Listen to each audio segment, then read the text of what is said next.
Now, Santiago also wanted the people to have sex with each other. He thought this would create conflict and thus lead to violence. And eventually, Santiago got his wish. Hookups did begin to happen. A few of the men and women slept with each other, but they were just S.W.Frost bored. is now There was live no streaming emotional Remnant2 Thai resonance no or art attachment offers please involved, Remnant so is the awesome sex change wasn't my really mind. leading to any conflict at all. In total, the experiment was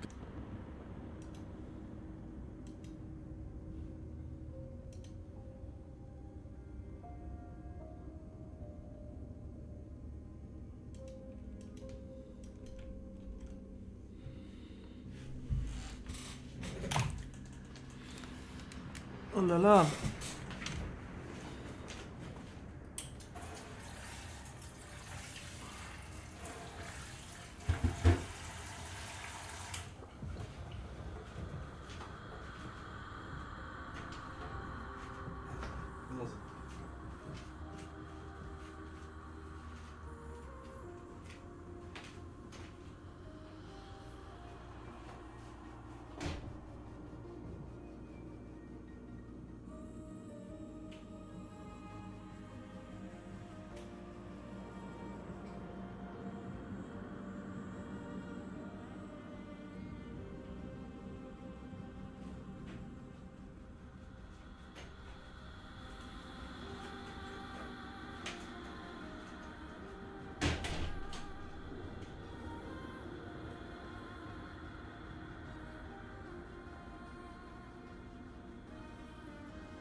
Drapsnat.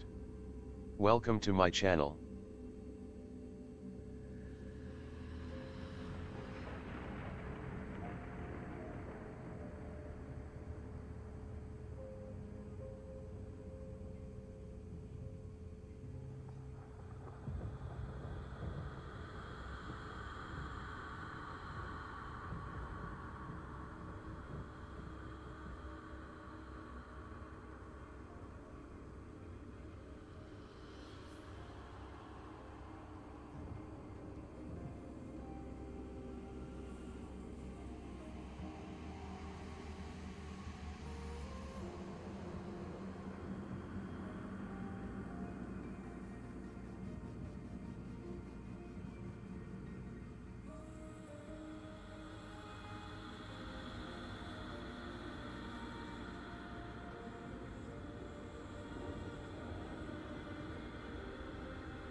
Kata.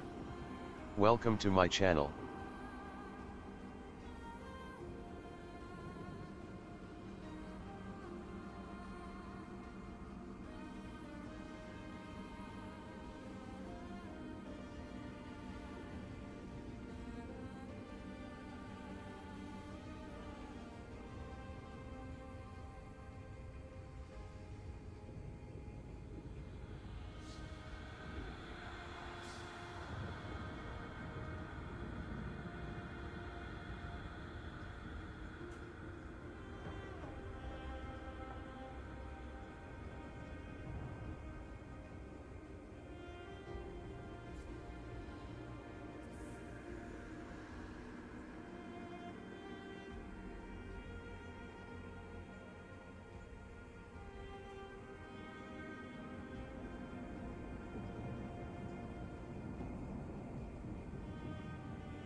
traveler.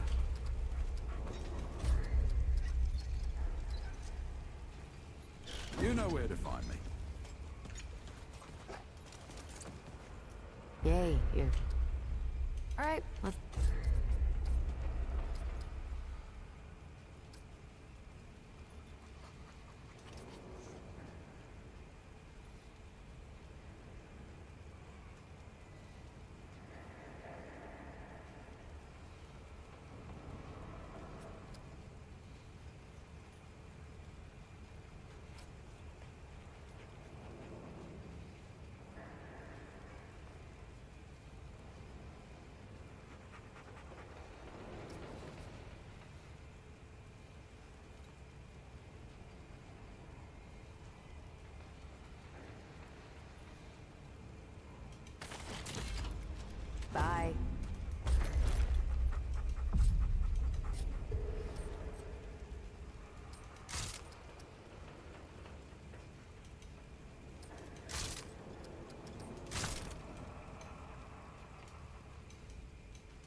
We're finished here.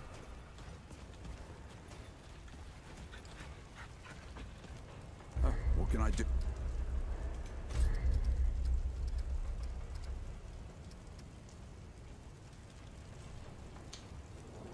Take care, my friend.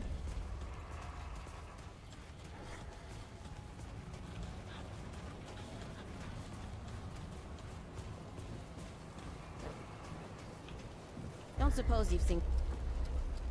Wait, for real? Folks around here have been worried sick about her. What? You sound like you've been drinking. All right, well, is she coming back? So now that you found her, does that mean you're here to stay?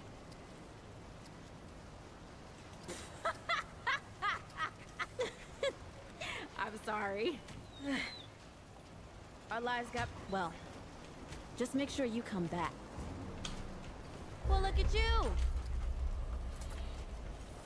Sure, what... You'll want to talk, and while you're open... His stew's pretty good. Have you met... He calls... But the crystals he sells... Well...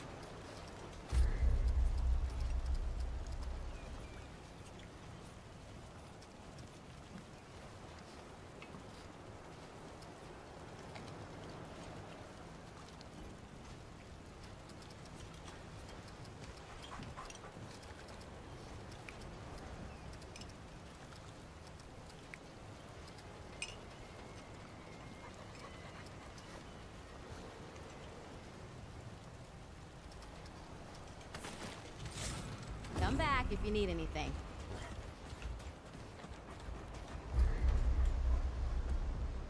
What? Hey, get away from my stew! Oh, it's you. What? No! So, what can all... Oh, careful. Quite a bit, except maybe only 3 reasons. Why, that's so? Huh. That one too? Listen, you sure I said... Huh. Only 2 reasons folks come to see... Town. Nah. I live by my... He told me. Well, he's over yonder. At the ship. You bet your apple. There's an old man what lives at the... I mean, that ain't all. The maze. And he don't... And if in this maze watcher decides he wants... I've been telling tales about the Ford, like old Commander Ford. They say she's... See, the old crazy old man went and fought the dead. Her grandmother was half-root. The thing about the Fords is... I don't care what anyone says. I ever tell you about... No, he's the shroud, soon as the... Now the king. No, and that's what... It's about the Tory. We was on our... And that's when... I was attacked. Now, I don't mind. We fought the rest of... I ever tell you how the world has started it? Now, the root... Well, we all... Only reason the roots... Now, which of us... You want to know to start off with. Why is that? Bo Ward, he made a deal with... Don't believe me? It was Bo who met the Wanderer, and he won't admit it. But it was Bo what rescued the boys more than he tells, and a good deal more than he knows. Why else would folks around... You'll lot? You met my boy Brabbit? Got into a scrap when he was 5, he did. Knocked down a boy had to be, Well, that boy's pa didn't take it none too well. And this pa, of course... Right, that boy's pa wanted to take some skin out of me for it. Now, I ain't proud of what I... But, like I taught Brabus, say as I do as I say. And anyways, I couldn't back down from a fight. Come to think of it, that's probably how Brabus got the way he is. Anyway, I fight the man. He could have crushed my head. I pointed, had nothing at all behind him, then smooshed a scoop of mud. Then, while he was a-spitting, and that, friend. Let me see. Long time ago, when I was just 10 years old or so. Sanctuary boy. See, they'd hook it up to a wheel and a light, and maybe they just... This is a hunt. I ever tell you about the time I lived up for one night, but they don't. So this wanderer comes up to visit me at my... I'm thinking they'll get tired, and I think reminds me of my... That wanderer reminded me, ain't too long after that, I knew a good... Family's the most important... Crazy 8 traveled a lot after leaving Sanctuary. Came to this one town named a Ghostwell. No. Anyway, this Croakswell town didn't we stayed anyway, course. Brought 'em good scrounge, we did. Her old man, though, he didn't like us one bit. Her old man, though, he didn't like us one bit, especially me. I opened the door, and the girl's old man clocks me with the butt of his shotgun. Knocked out one of my teeth, he did. Then, which one of you assly hoes got her in the family way, he says. I know it was one of you. Well, I ain't gonna argue with a man. Mudtooth, he's the one you're after. And off he ran after someone who don't exist. Or didn't exist. We ditched Ghost Crack that day, but the name... And that's the story of how Brabus was born. Except he weren't born yet, was he? Not born then. The other thing. Sure can. You ever wonder what the world was like afore the world? Now, and the world with a president. It was I reckon. You heard about the war, and that Leto. So, he flies his heliopopper. He said, and boy, back when the earth fell, it started in them wars. And just like I'm telling you, that weren't no horse. Huh? Oh, right. Anyway, and just like those, it took a night. Yep, the dragon, a cyclops, a living. Well, so when the dragon so I was on a scrounge with we came across this old hospital, see? Folks were home, but the root had found those folks same time Now the Crazy 8, they were all for running. We got 88 problems, but not me. I knew those folks needed help. Also, knew they had food and meds. When it was over, the Crazy 8 come up to me, and I looked like mud, they said. There you go, Mudtooth. Name stuff.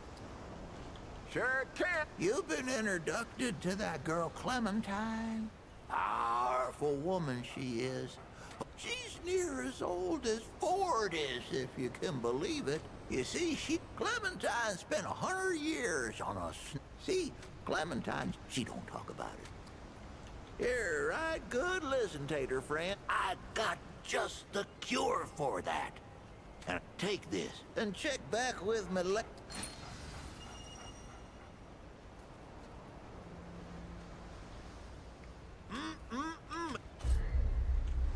So long as you head back then, huh? Something you need, young'un? Oh, careful. I do miss the days when you could find the stuff the old world used to. Oh, found this. Oh, finding that. Well, that can must have been 100 years old. Bang. Well, I ain't one to back. Woohoo! I chugged the whole damn thing. I nearly puked with each. When I threw the can aside, the boys cheered. I opened my mouth, flashed that. They stayed that way for. Did I tell you I once sailed across that? It was after that wanderer came through here and cleared out the storm. Oh, I tell you, down there in that rusted place was just machinery and roots. No, that old place was called War. Oh, he'll deny it, I'm sure. But all them electronicals they got down there are the same damn things you'll find in old... What were they up to down there? Sure can. Ain't no one on this planet more. She rules an old... Folks say, if you climb one of these here towers... But them ain't no ordinary swamp lights. And she ain't no ordinary queen.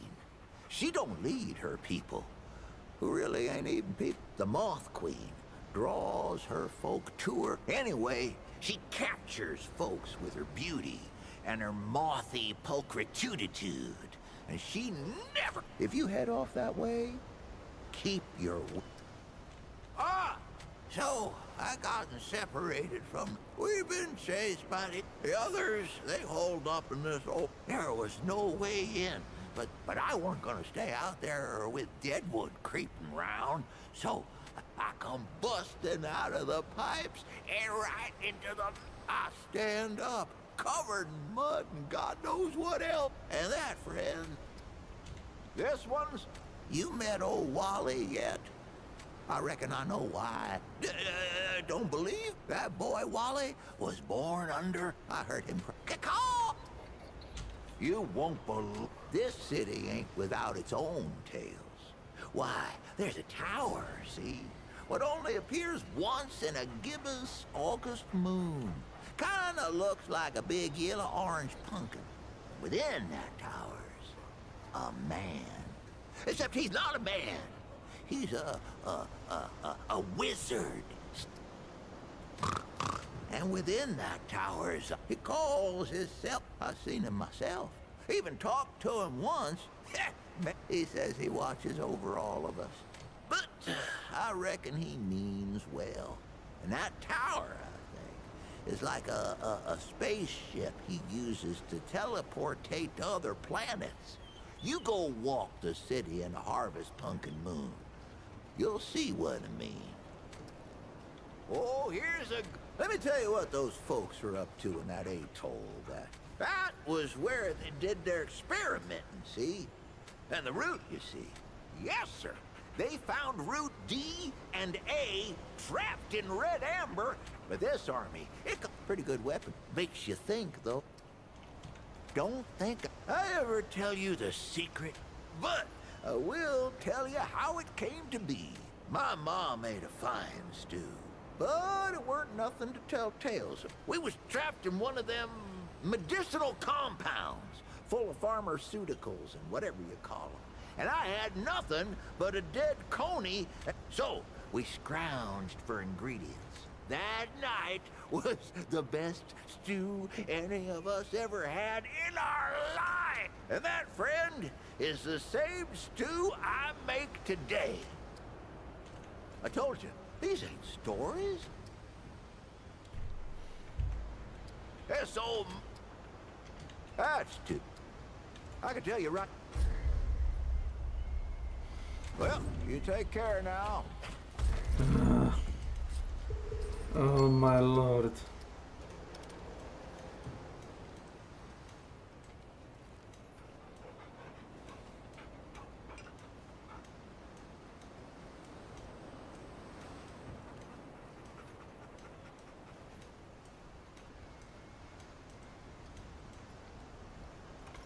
Blip.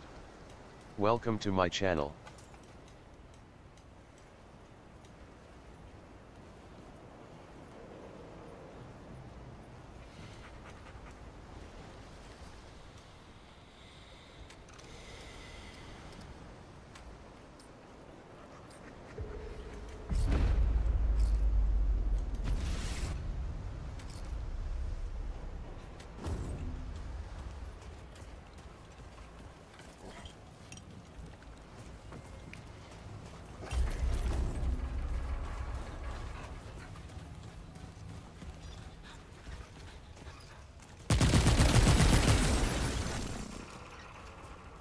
Oh, traveler.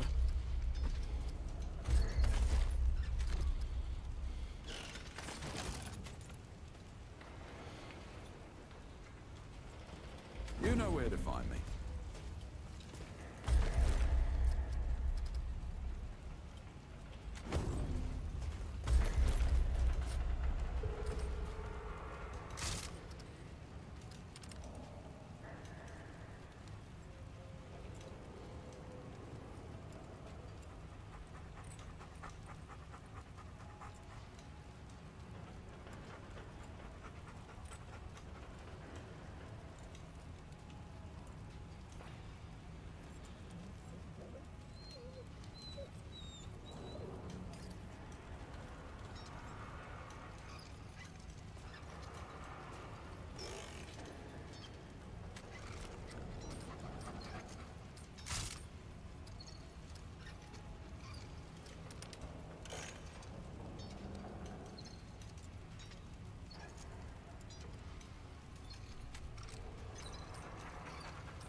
HVDES.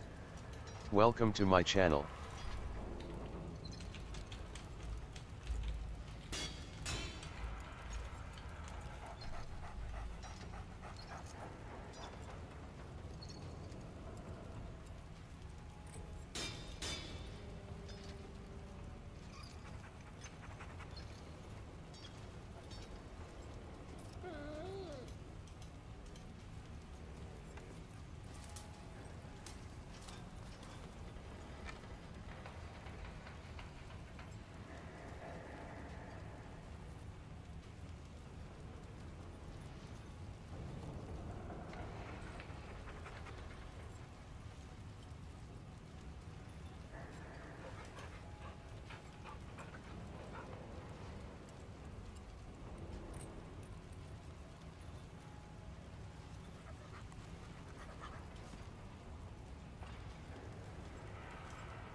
Sagittarius is the best bow in the entire game.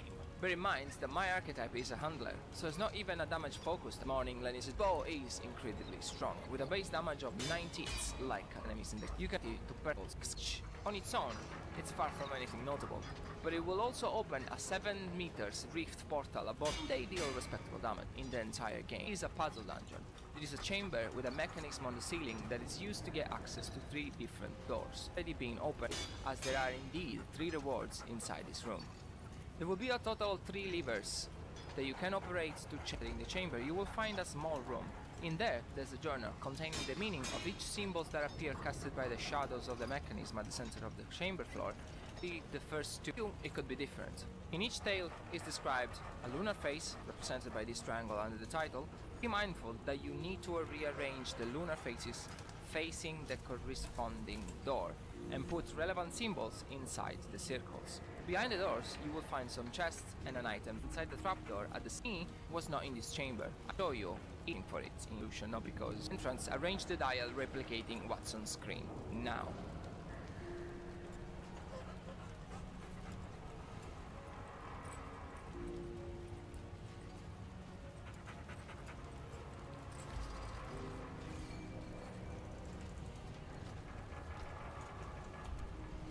Hiding the bow.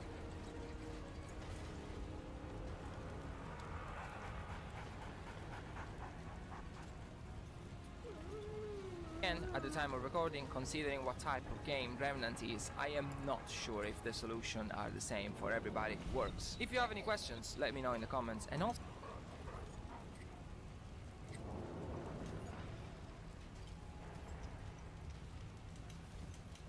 Crescent Moon bow company, and very similar, but there is a catch. You will need the Dreamcatcher weapon. So if you don't have it, feel free to click on the link on the description below. With that being said, let's get started. And that's in Nimue Retreat. There you have to find her in her sleep. So if it's the first time talking with her, just leave and come back till you find her in her slumber. It is an RNG thing, so keep trying till you get her. Once you find her sleeping, approach her quietly and interact with her using the Dreamcatcher, and boom, you got this item called Nimue's Dream, which you're going to put in your quick slot and use it. It will teleport you into a beautiful dream world where you must start running towards the amazing and stunning Sea of Stars.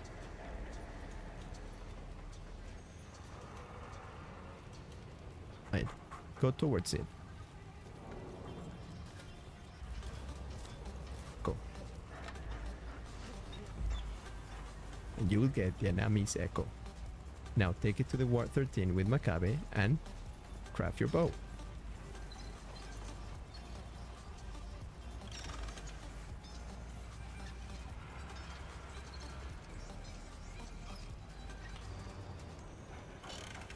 Moving on, to get the secret familiar weapon mod, you need to do exactly the same thing we did, but this time with the Huntress. So head to Ironborough and go to where the Huntress rests. There, you must approach her quietly and do the same as you did with Nimue. Use your dream catcher. She will give you the item called the Huntress Dream, which you can quick slot and use it again.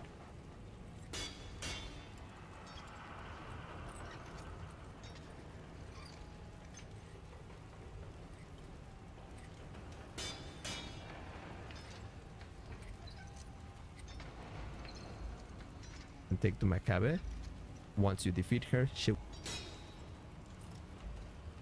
this will take you to a dream world where you must fight the Huntress.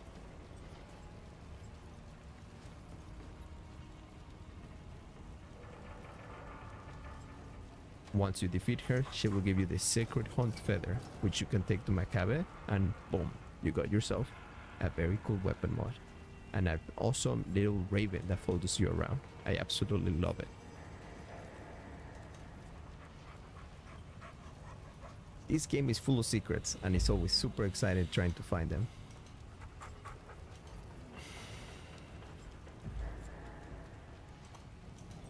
Going the exact opposite direction that Santiago wanted. So as the group got closer and more amicable with one another, Santiago's questionnaires got more provocative. How many times have you masturbated? Who have you had sex with? Who do you want to have sex with? Who do you want to kill? And of course, in response to these bizarre questions and Santiago's increasingly dissatisfied Feel mood, mercy. the group began to Welcome dislike to him. my channel. In one questionnaire, a popular response to "Who do you dislike the most?"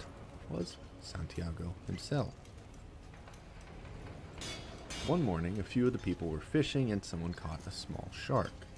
They reeled the shark onto the deck, and rightfully the group was quite excited. Reading Santiago's journal about this moment, it seems he thought this was it. This was when the violence would come. In his journal, he wrote that they bashed the shark's head with an axe and ripped its flesh apart. But as far as I can tell from the video footage, the group was just cutting up the shark and eating dinner. There was nothing violent at all happening. And much to Santiago's chagrin, the good vibes kept going. The people on board were just hanging out, hooking up sometimes, and increasingly resenting Santiago. Indeed, the test subjects were becoming closer with each passing day. They had to live with one another, and so they began to share more intimate details of their lives. It was a really wholesome and beautiful thing that was happening. One participant said the raft was actually an escape from an abusive relationship, and how the people on board helped her through that time. Another, the sole African-American woman on board, had a particularly poignant moment. She recognized and shared that her ancestors probably made the same journey across the Atlantic as slaves. This realization, she later said, made her more appreciative of the opportunities she now had. And meanwhile, Santiago was sitting in a corner somewhere, just hoping everyone would kill each other. One day, the raft's rudder broke. You'll recall that Santiago hired women for the most important jobs on the raft. One such woman was Sylvain Zanotti. Sylvain was the raft's diver. She was qualified, willing, and able to dive under the vessel to fix the rudder. But Santiago didn't let her. He said she couldn't go overboard because she was a woman. A weird response considering he hired her to be the diver because she was a woman. Sylvain was obviously mad, but she relented. Santiago took her diving gear, which of course didn't fit him, and went into the water.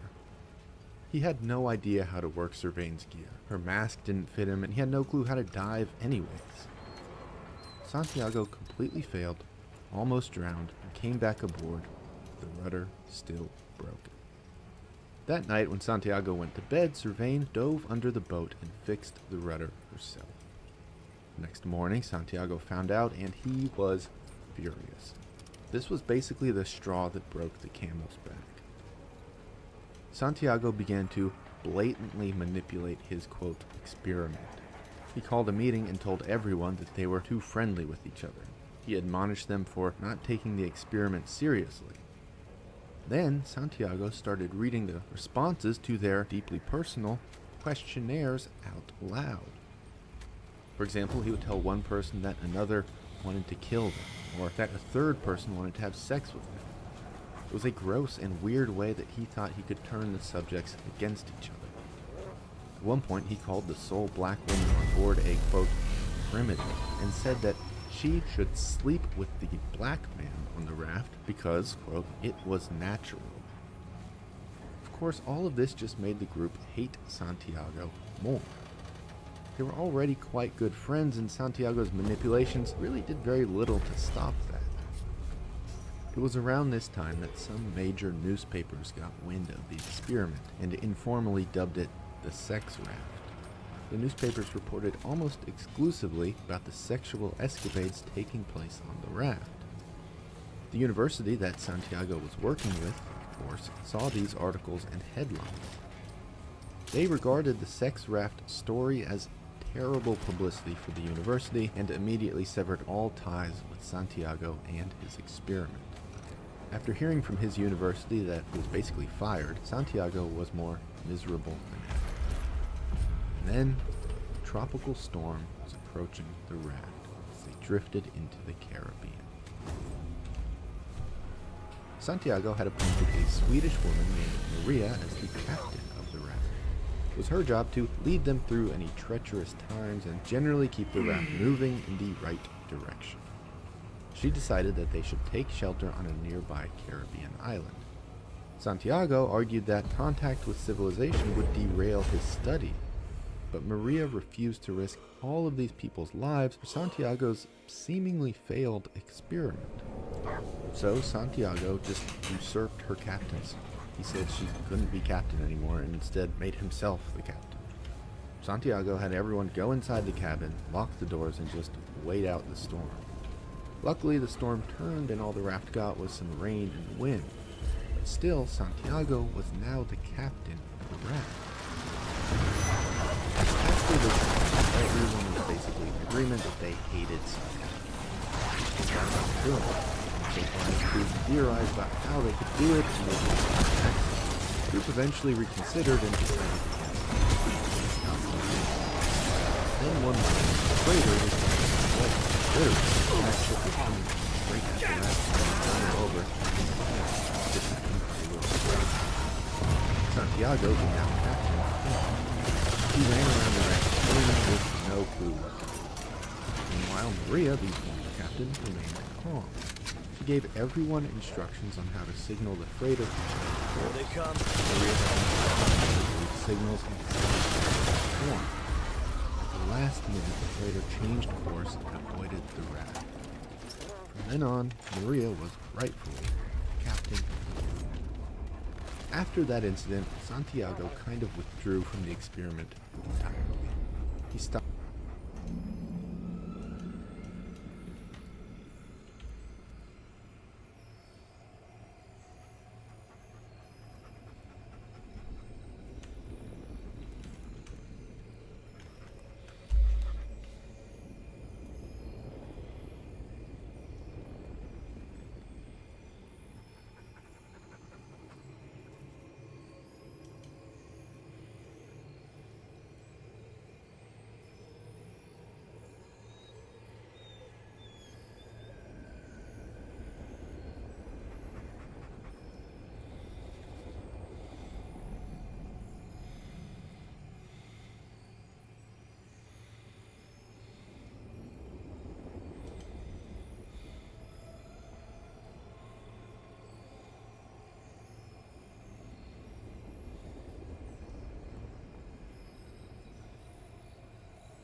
stopped giving out questionnaires, stopped taking notes, and stopped holding meetings. Instead, he just kind of sulked by himself. Santiago got sick and just sat in the cabin all day and all night being tended to. Though the participants, one of which was the medic, later agreed that he was probably faking ill for the attention. With Santiago basically eliminated from the picture, things on the raft worked better than ever. The group was free to have fun and enjoy themselves without some creepy guy constantly lurking in the corner. Participants said that after Santiago withdrew from the expedition, they became a much tighter group. This was when their casual friendships turned into genuine intimate bonds. Eventually,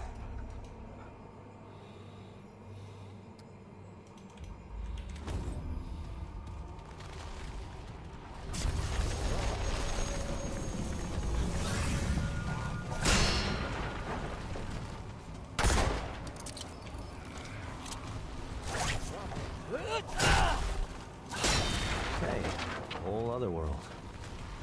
How many are there? Find these segments, huh? About time and time that talking ball of light hang out and meditate. Oh, sure, sounds fair.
son.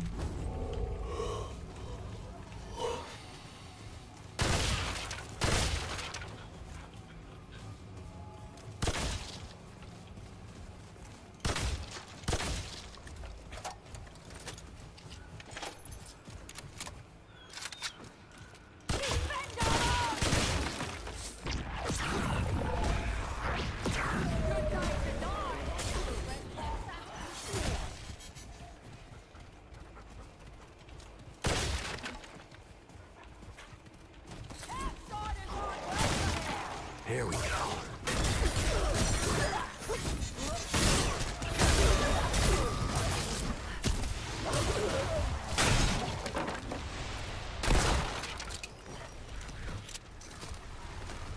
Not liking this at all.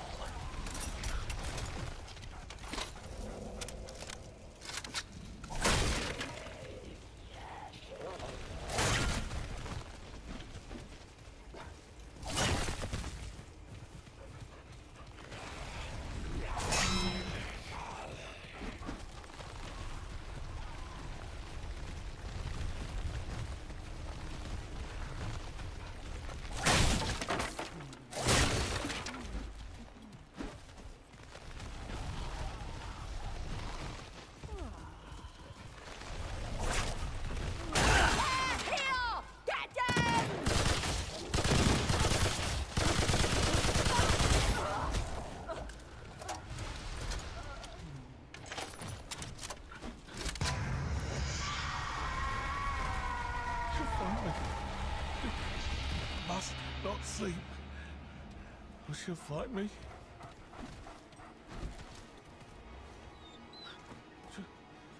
She'll take us all.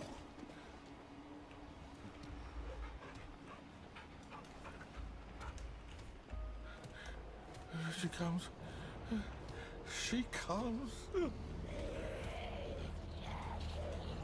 The Night Weaver. She's coming. Blackness. Nothingness. Stay away. Nothing but darkness in there. She waits.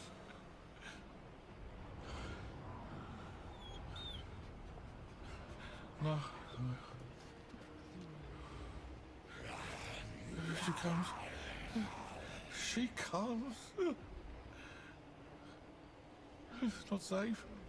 Oh, not safe. She waits. Can't go back. Can't go home.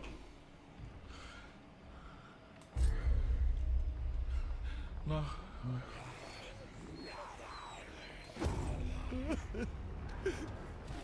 Why?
Reveal mercy.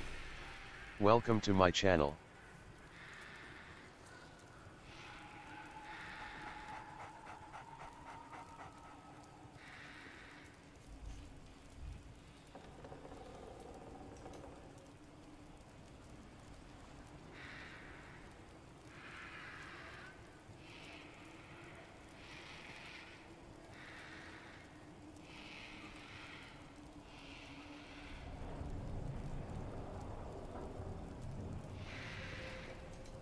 The raft arrived at its destination, and everyone was basically just best friends.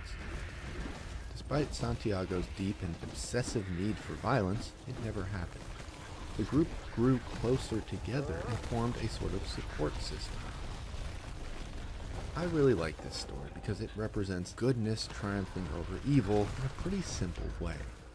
Personally, I don't really buy that Santiago was interested in anything scientific. I think he just wanted to play voyeur to some depraved Lord of the Flies type scenario. The experiment was anything but scientific, and despite his blatant manipulation and constant antagonizing, he never got the violence he so desperately wanted. Instead, he created a group of lifelong friends.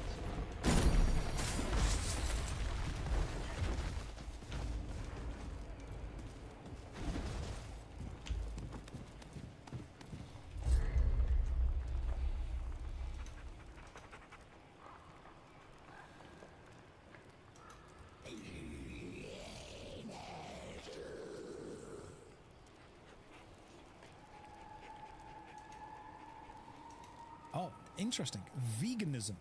Can you justify why you eat the corpses of sentient beings? Okay, first of all, that is the most badass way anyone has ever described just being a meat eater. I'm going to use that term for the rest of it. Yeah, that's fantastic. It's because they're tasty. The same reason that I eat whatever sludge and slop cow put out, even though it's got beetles in it. I'll be like, this is quite tasty. I'll try duck. Duck's great. It's lovely and tasty. Now, if you want to be vegan, vegetarian, fruitarian, whatever you want to have, absolutely fine. You go for it. Fully support your lifestyle choice if you want to do that. It is absolutely okay to support someone having the lifestyle choices they want to do. Not okay to force your choices on somebody else. That's one of the big things that I've discovered. Absolutely okay to have whatever lifestyle choices you want to have. And it's expecting yourself to follow your own rules is fine. Expecting me to follow your rules is not fine. Now, those rules might be very understandable. They might be very moral, they might be correct, they might be objectively and subjectively correct. And I might look and go, you know what, I want to follow this. That's an entire thing. And that's okay. Life choices can change as you get older, as you learn more. But one of the fastest ways to put people off following whatever the life choice happens to be is guilting them for not following it and then demanding them they do. Because what most people will do is push back against what you're telling them to do, even if what you're telling them to do is good for them and right and good for the environment and good points all round. Because a lot of people will push back as soon as they're told to do something, especially if someone tells them to do it in a smug, arrogant, narcissistic kind of way. That's one thing I tend to find. So, everyone in the chat, just let me know about this. Have you ever spoke to someone who's told you to do something in such a way that comes across as incredibly patronising or arrogant or belittles you and almost makes them feel good by a superiority complex? And even though what they're telling you to do is something that you would probably quite like to do, you now don't want to do it specifically because you dislike the person that has told you to do it. It is one of the most counterintuitive ways that any group or any individual attempts to convert people to their cause. Because, I share psychology of this. Whenever an individual or a group of people go out in an attempt to effectively preach or pontificate their views to the world or to the individual, if they're doing it with understanding, with care, with patience, and with genuine empathy, you're much more likely to convert whatever their views are and agree with them. If they're doing it with arrogance, if they're doing it with narcissism, if they're doing it bigs them up as correct and puts you down as wrong, they're not actually doing it. Hateless Heart. Welcome to my channel. Welcome to my channel. Hello, sir. Welcome. Punish the other, which in this case is you. It's almost like a cult tactic of pushing people who don't follow your doctrine away in order to convince the people that do follow your doctrine that they are correct. The book. This actually is a place in kind of cult growth or cult mentality. It's very much a tactic used to support and to kind of maintain control and maintain passion, fire and drive within the in-group, effectively, if you will. So if you're a cult leader, I mean, Creed said it best in the office, you have more fun as a follower, but you make more money as a leader. If you are a cult or a group leader, and I'm not saying veganism a cult, I'm just saying that any group of people that want to subscribe to any level of personal choice or doctrine and then push it onto somebody else, any level of people like that do need to acknowledge that, at least on some level, you're going to have to, first of all, convince other people that you're right, but then you're going to have to and should remain. So it's very difficult to kind of get into this without naming specifics, and I don't particularly want to do that.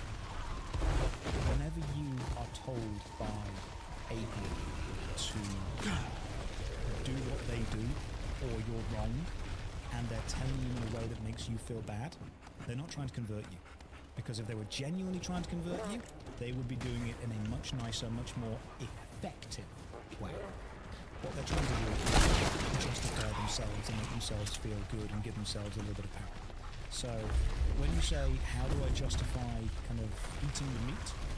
I understand that when you approach the discussion on the topic with that level of energy, you're not actually looking to kind of engage in good faith.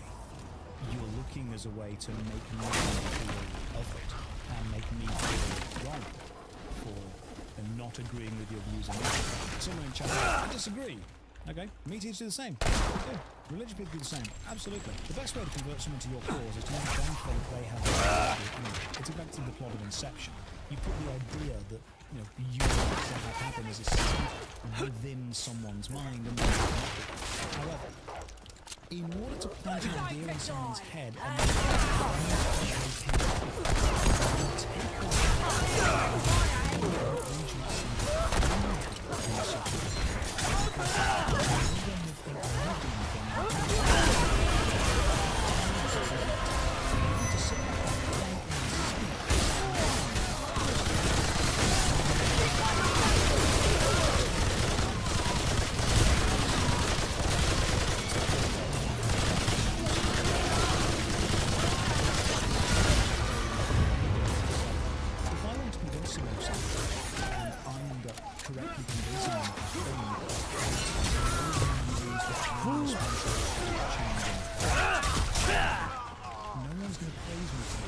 Morale. And sometimes what we want is the praise for doing it more than the actual, change in the effect. Does anyone else in the chat agree or disagree with that? Because if you want to convince someone of your point of view, just stand on your head with your point of view and you're going to do it. You're not going to push back not against the point, but against you. If you want to convince someone of your point of view, one of the best things to do is to ask them why they feel the way they do currently. Just keep asking how they feel. Keep asking why. Probe. Asking questions that causes them to come up with the answer that you want them to get to. But it makes them feel they come up with it themselves and then they feel. So, if your end goal is to actually change the opinion of someone else, you sometimes need to approach it without an ego. If your end goal is to simply smack an ego into someone's face and make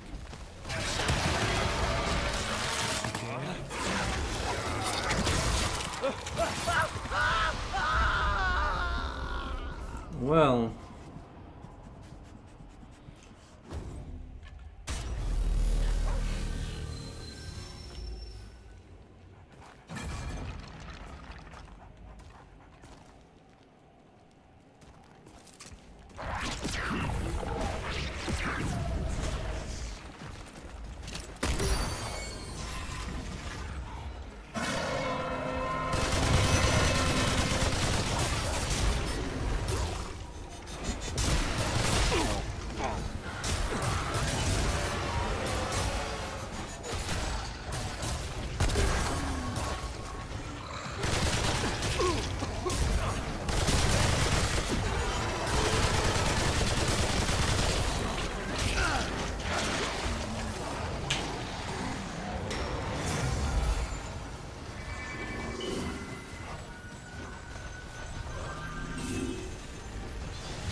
Yeah, just shoot him in the head.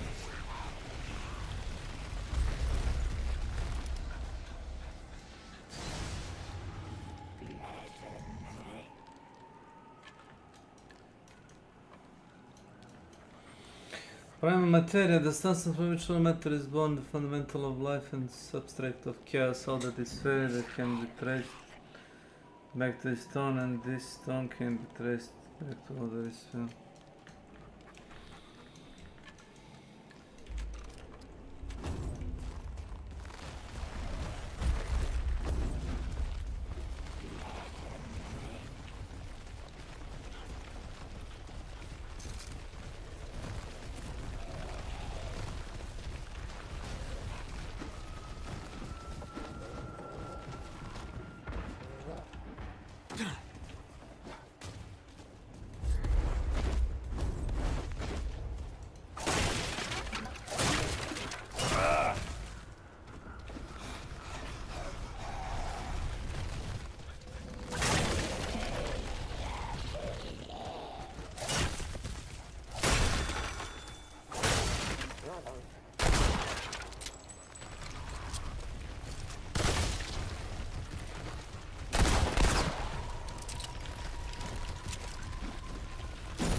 No outsiders here!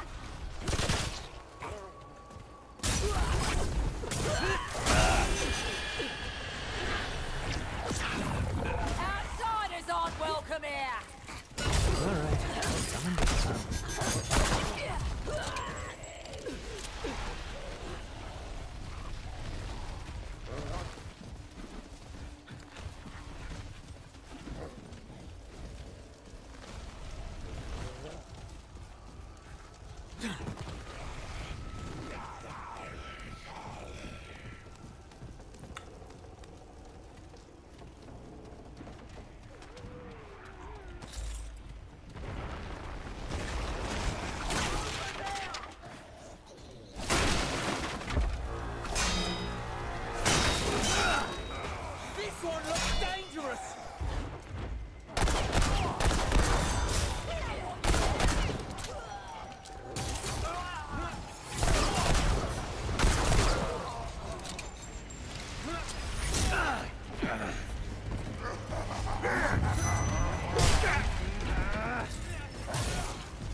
Yeah, just go around telling people they're wrong.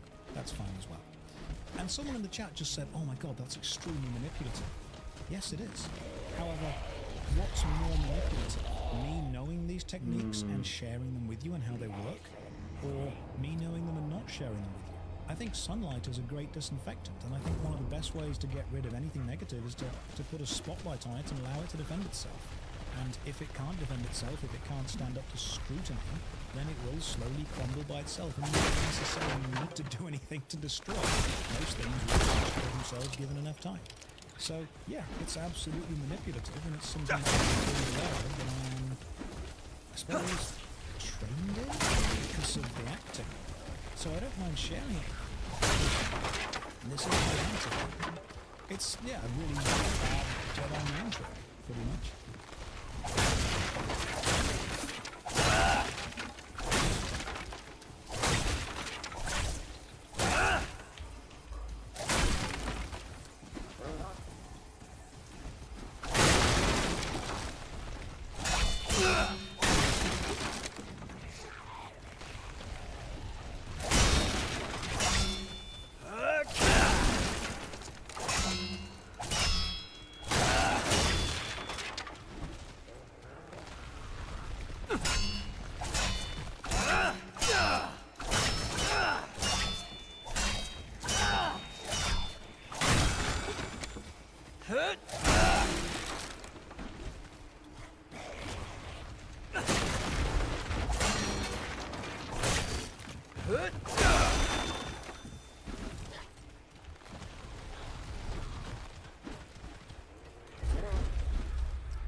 So that's a dungeon.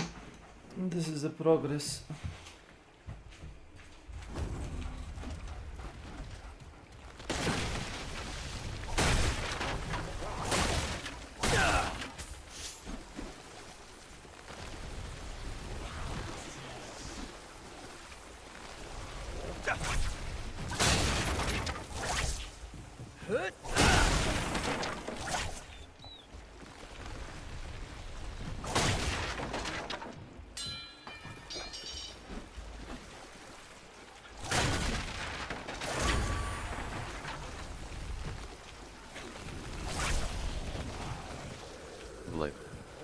Welcome to my channel.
Listen, I know I just started, but I have a slight headache.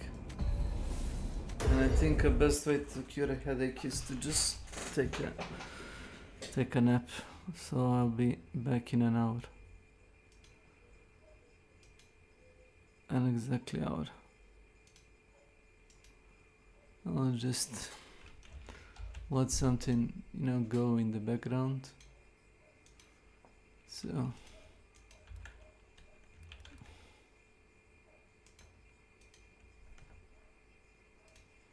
it's probably weather-inducing headache. No, normal stuff.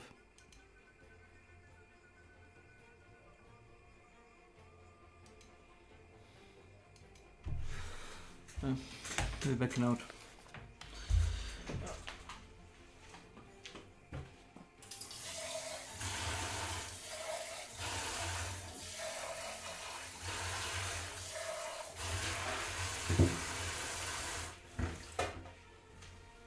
If sleep doesn't help, the coffee will.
tablet.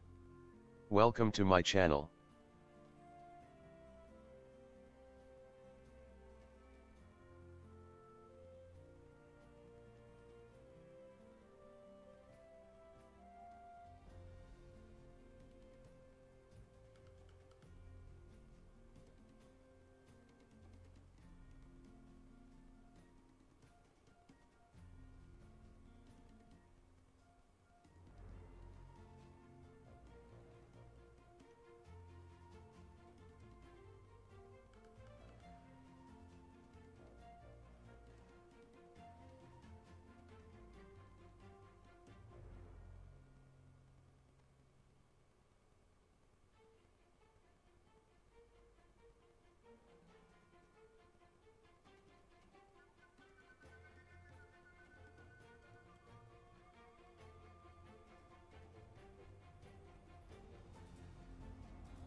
Spafa. Welcome to my channel.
Ahahahahahahaha.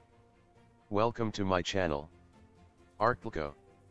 Welcome to my channel.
¿Habrá alguien acá arriba?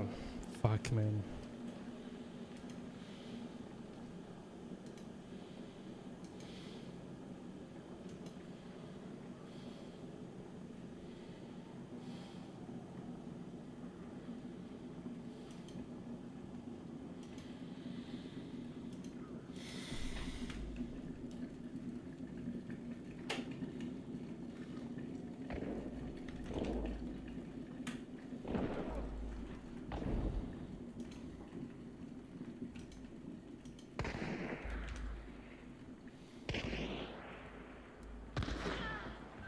Damn.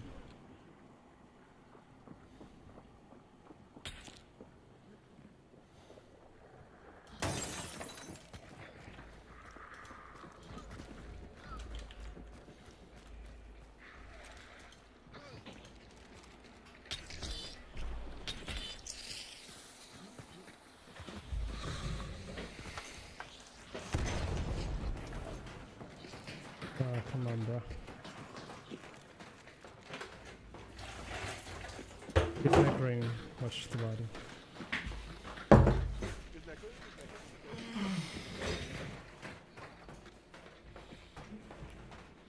Okay.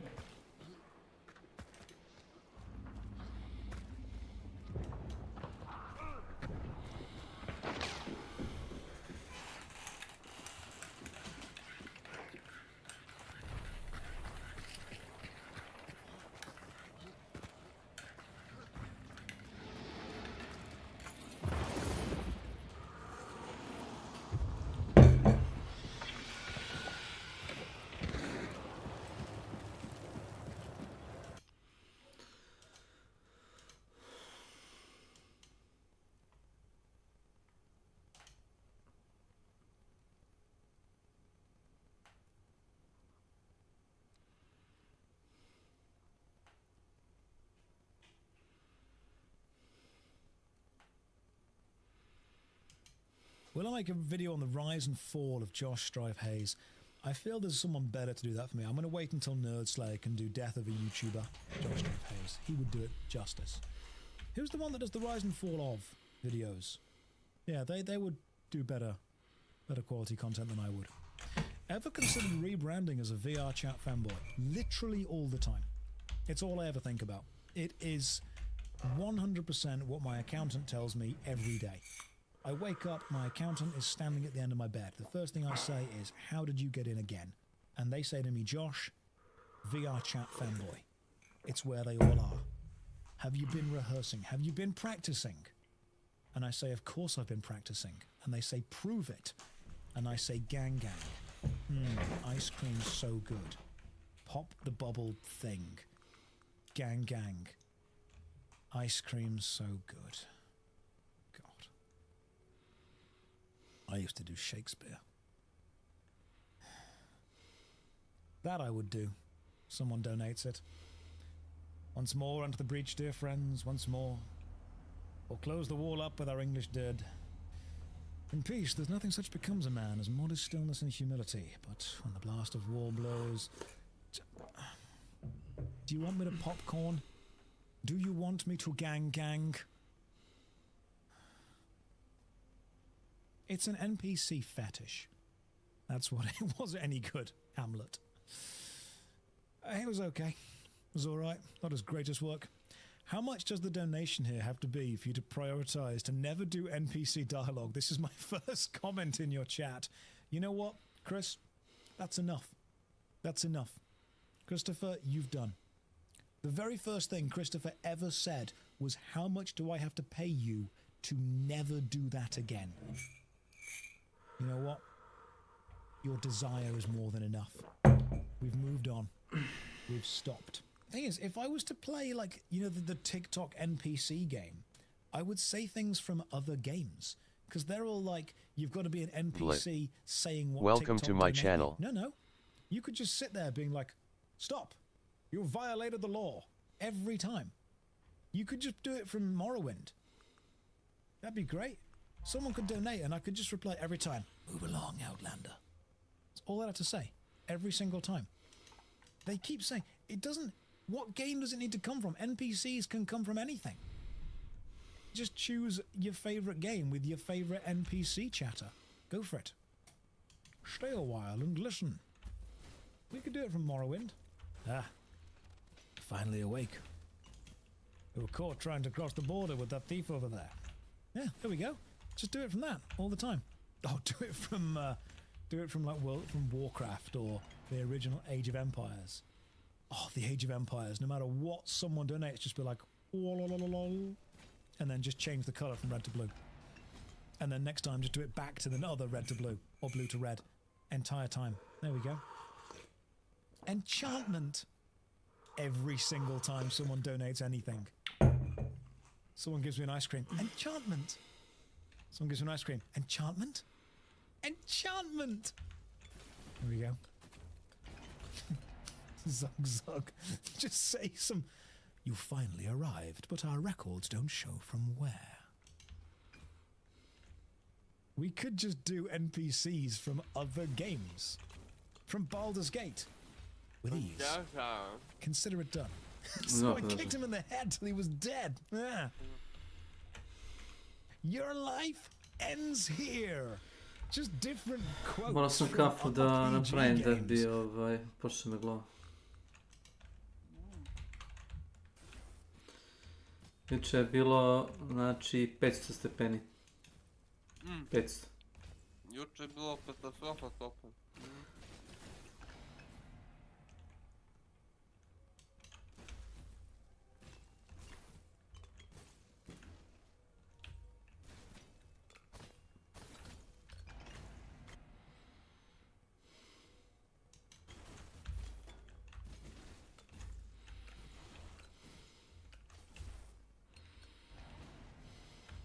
Ne da je bilo pakao nego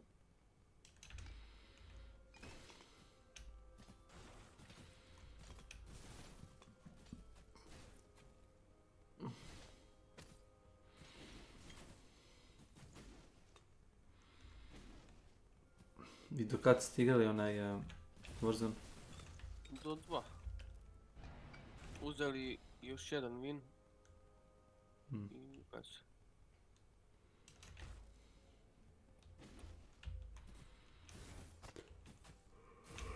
Ja, brate, ne igra mi se ništa, eto jedino Warzone što je ono updateovana nova sezona i to je to.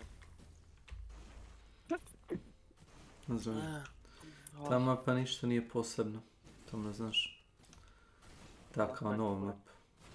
Pogledao sam ovoga Cagera, Moon. Mapa je kurcija, kako igra. Čekam sad za 10 dana da je skone. Da što ne stavio drugo. Ok, lepa je mapa, ali, brate, znaš ti zadnji krug, jebote, zadnja zona, njih 30 živo, to je svaki ćošak, u svakom WC-u, u svakoj zgradi.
That's what we need to do.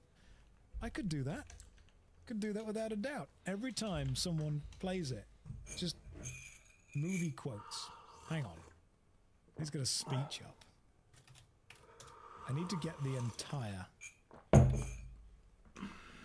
That'll work. Someone donates anything, and I'm just sat there, and they're like expecting a gang or an ice cream so good, and they donate something, and I'm like, Cain is deified. The clans tell tales of him. Few know the truth. He was mortal once, as were we all. However, his contempt for humanity drove him to create me and my brethren. I am Raziel, firstborn of his lieutenants. I stood with Cain and my brethren at the dawn of the Empire. I have served him a millennium. Over time, we became less human and more divine. Cain would enter the state of change and emerge with a new gift. Some years after the Master, our evolution would follow, until I had the honor of surpassing him. For my transgression, I earned a new kind of reward. Agony. There was only one possible outcome. My eternal damnation. I, Raziel, was to suffer the fate of traitors and weaklings, to burn forever in the lake of the dead. Every single time. Just that. All the time. I can't really do Raziel's voice as well as the other one can. Remember the Tony J one? When the Elder God, when it's like, I know you, Raziel. You are worthy. He was a very, very good voice actor. What pitiful form is this I have come to inhabit? I very, very, very much enjoy Legacy of Kain Soul Reaver. I think it's fantastic. Need some Dritz lines. Dritz, has anyone played Baldur's Gate Dark Alliance 2? You know when you unlock Dritz as a playable character, and all he says is, your guard was down. Your guard was down, just repeatedly. That's all he says. But yeah, we could do NPC quotes from other games. NPCs on TikTok and Twitter. Should I just get a load of random... I mean, what would be the best game to do NPC quotes from? What would be the best game to do NPC quotes from? Hang on, yes. Just there going, yes, my lord. What is it? More work? Ready to work. Off I go then. If you want. That's it. I'm dead. There you go. Done. Dawn of War. Dawn of War without a doubt. Just shouting Space Marines down. Has anyone seen that amazing voice actor who does the RP style Warhammer 40k book readings? He's done incredibly well. Pong. Just from Pong. Just as soon as someone it's just...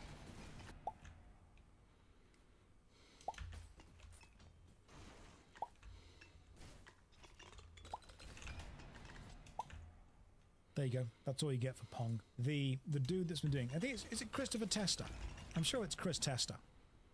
He has done some incredible, absolutely incredible Warhammer 40k voiceovers. I would do those. Let's see what they've got. 40k inspirational speeches. We just need to find some speeches. Is he related to Chuck? It's not real. It's just Chuck Testa. Chuck Testa is a very old meme, but it does check out.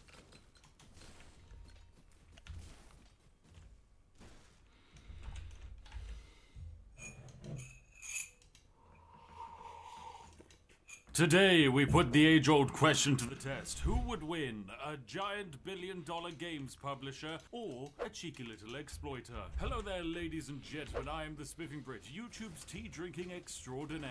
Our battleground for today is Mad Games Tycoon 2. The game is effectively an advanced version of Game Dev Tycoon, when all aspects from game development and publishing are represented and fleshed out. You can buy out other developers, heck, you can even sell merchandise to your fans. The sky's the limit. Now, I like a good challenge, ladies and gentlemen. So today, in this game entirely about developing games, I'm going to not make a single game. That's right, I'm taking the entire core concept of this game and yeeting it out of the bloody window. So, let's see if I can still win. So grab yourself a nice warm cup of Yorkshire tea, and if you're truly a majestic sausage, then like this video. Let's dive in today.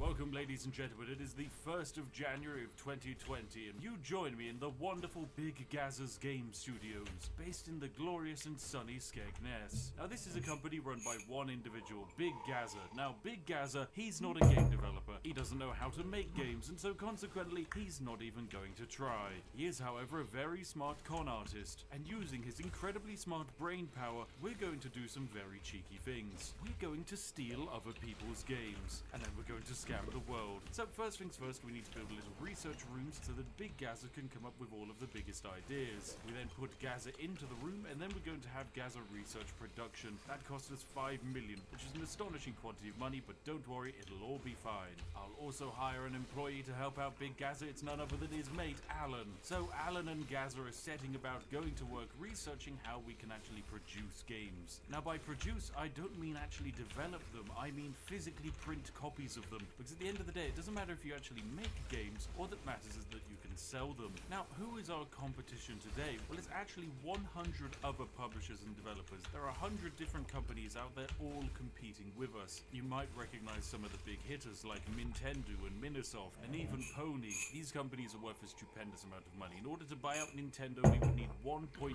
billion. But they're the exact company we're after. Why, you may ask? Well, many moons ago, I made a fantastic Animal Crossing exploit video, and they copyright struck the entire thing to the ground. And when I tried to argue that actually this is completely fine, they didn't care. So consequently, Big Gaz's goal today is to buy and destroy Nintendo. Right, so a few months later, we've managed to research production, which means I've built our production center. It's very, very important. It's in fact the most important room in our entire offices, followed only by the marketing department, or as I like to call it, the Ministry of Lies. The Ministry of Lies has one very important job: generate as much hype as humanly possible, and that's exactly what we're going to manage to do. Now, of course, as I said, we're not going to make our own games, which means we don't need a development studio, we don't need a graphics studio, or any of that fact. Instead, we're going to be relying on other companies to do all of the actual work. So, for example, we've received our first publishing offer. Basically, this game developer, Capcom, has themselves a game. It's called Super Gear, and they need someone to actually publish it. They will sell us their game for a quantity of money, and then we will give them, say, 22%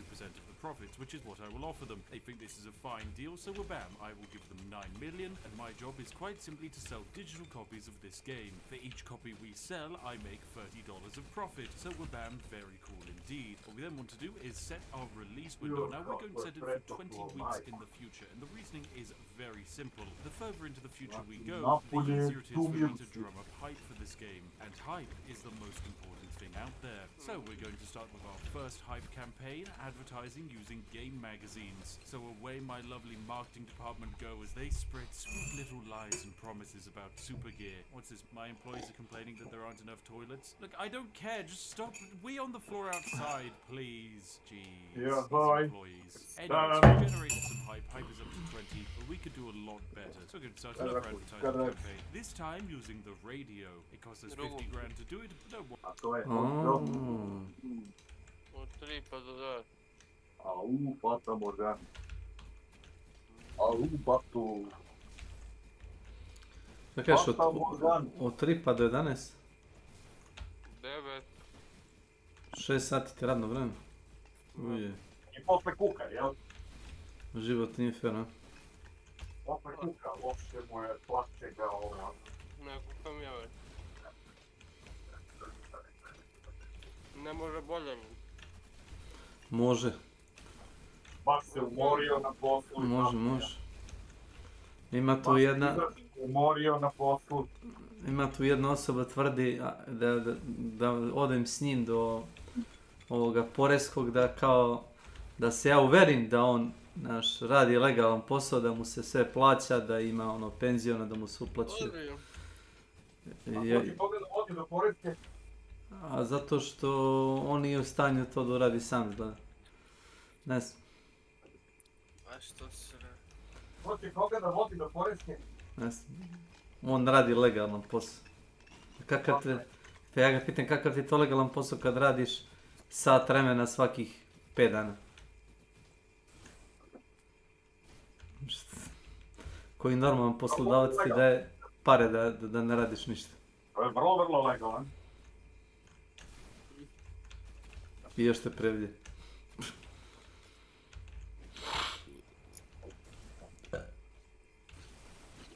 Svinja jedna. Zaći kuma. Kume! Ovdje se podrguje kume.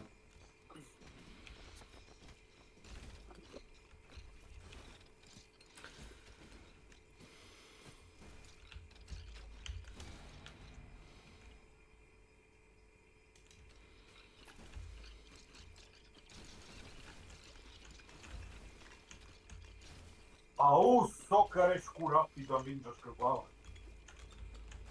Brate u.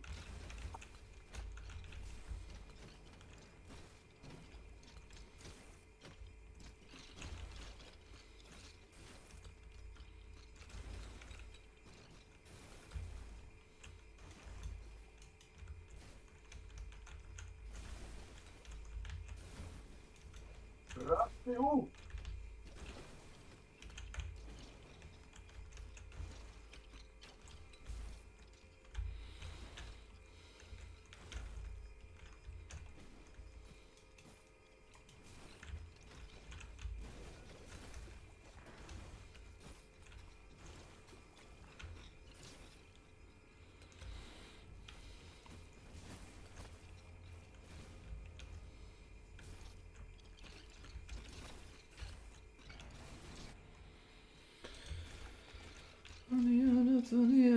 Što me noćas ubija, što mi srce razbija na sitne komade.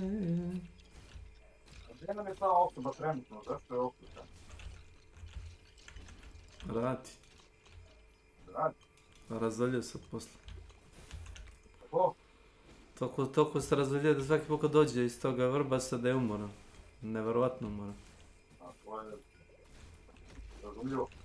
Ipak, jebeno je piti kafu cijel dan. Možda je bio na cijev. Znači, je višao da ga primimi opet, a? Ne nego, nikako da ga pitam na kojoj strani cijev je. Je on taj koji nosi cijev ili... Bolje da stane.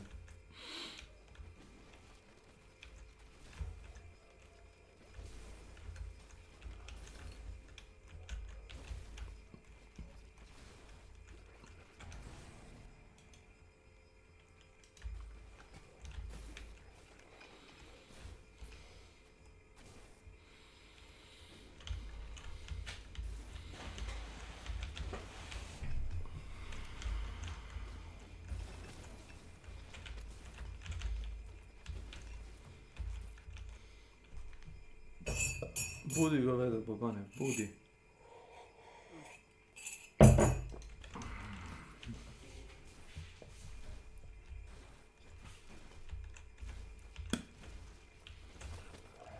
Ubio sam sam sebe.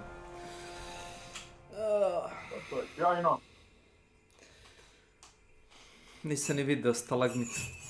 Prošao sam pored stalagmita i klepio sam ga i samo me ubilo.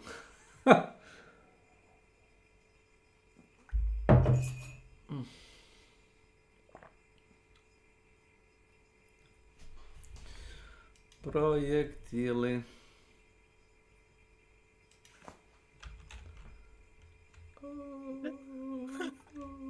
Da. Šao ga pazdenim. Je to zapošljenjak? Došli. Da, te nešto se svađa s nekim preko telefona. Da ga uči neko nešto. Čekaj. On stvarno živ.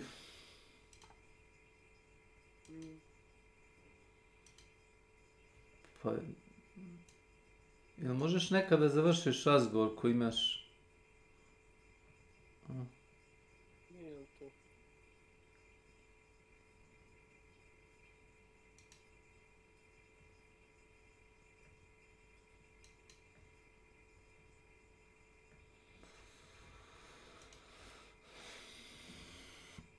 Yes. Ću ti samo kad... nisam kući, Milane, u slučaju spitaš gdje si. Juče mi sat vremena drvi ovdje. Mozak mi spira.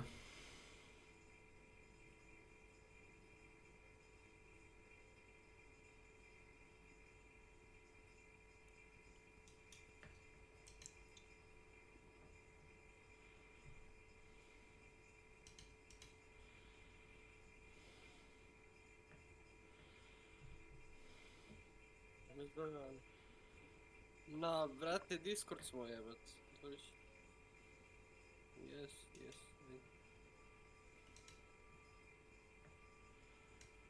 Dobro, ajde. Evo ga, dolazim. Zove me preko telefona, a ostaje Discord opremljen.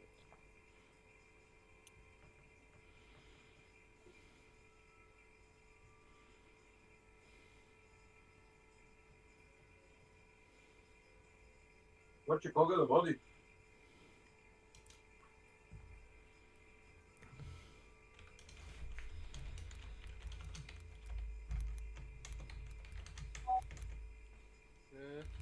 Samo tebe nema. A gdje? Ja što se...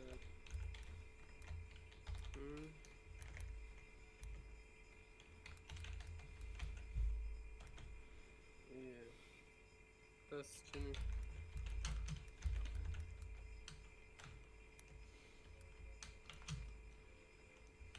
Boli kurac, realno. Šta se drao pre? Neću niko da me pravi budalom. Čuo sam se u sobu. Preko telefona ili s nekim pričom.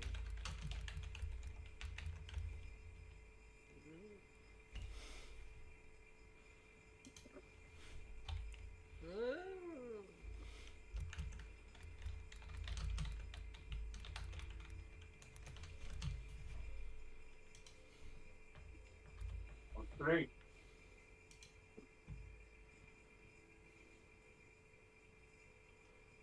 Evo. Evo tvoj Dracula, Filija.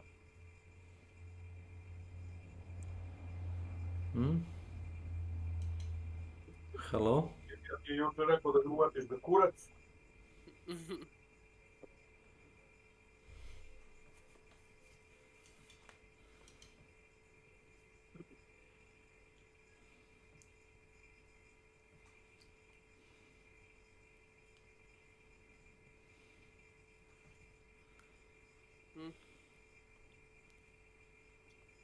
Evo.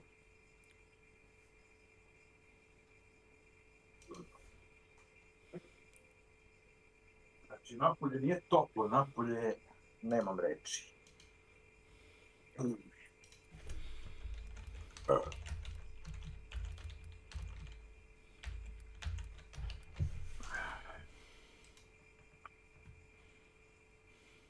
Znači, tako, pokazuješ kur tamo u boksericama, a?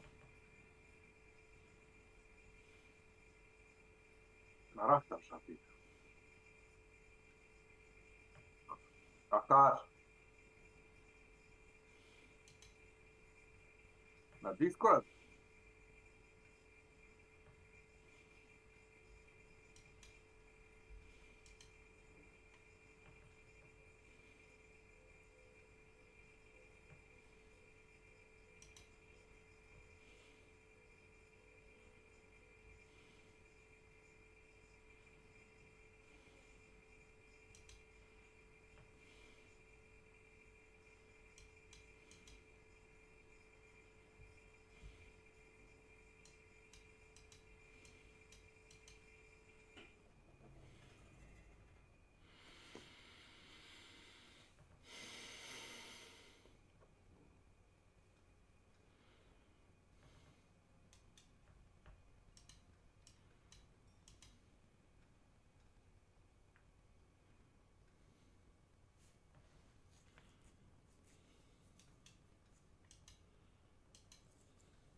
worry, it should definitely make more money than it costs. With that complete, we can now start our next marketing campaign, which is going to be none other than internet ads. That's right, we're going to convince the folks on the internet to buy our game, and this should raise our lovely hype from 35 to even higher. Ooh, and we get to go to a games convention. Now we're going to spend 680,000 on a large booth. You might think this is a terrible idea because we only have one game to show off at this giant booth, but it doesn't matter, it makes us fans. And guess what fans do? They buy your games. And so just like that, our hype is now up to a wonderful 80, and we should be ready and set for the game to actually release. Now will this game turn a profit? I have no idea, but there's only one way to find out, and that's to wait for the game to release. Ladies and gents, Big Gaza has an offer for his army of fans. That's right, the first 10,000 people to like this video get early access to the re-release of the hit classic, The British Empire. You all asked for it, and Big Gaza's gonna make it happen. And best of all, you can decide which country we invade to kickstart 1,000 years of torment in the comments section. Oh, I hope it's France. Right, back to making games. Right, and so the time has come. Our game releases next week as the game of Super Gear. Now, we have spent effectively 10.8 million on this game, and we should maybe make some of that back. I mean, the game hasn't done great, let's be honest. Kind of mixed and middling reviews, but as long as we sell enough copies, all is good. Now, because it's a digital release as well, we don't even need our production machines to do their job, but that's fine, don't worry. Largely, we're just releasing this to gain some fans, because the best way to gain fans is to release products. And fans, these bad boys will buy anything you make, and trust me, we're going to make a lot of rubbish. Right, so now that we actually have the game out and released, you'll notice it has Nisam školo dala. Welcome to my channel.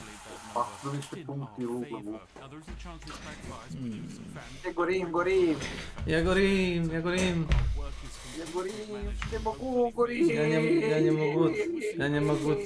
Ja nie mogę. Very successful, 1,300 positive reviews, and nobody noticed that it was a scam.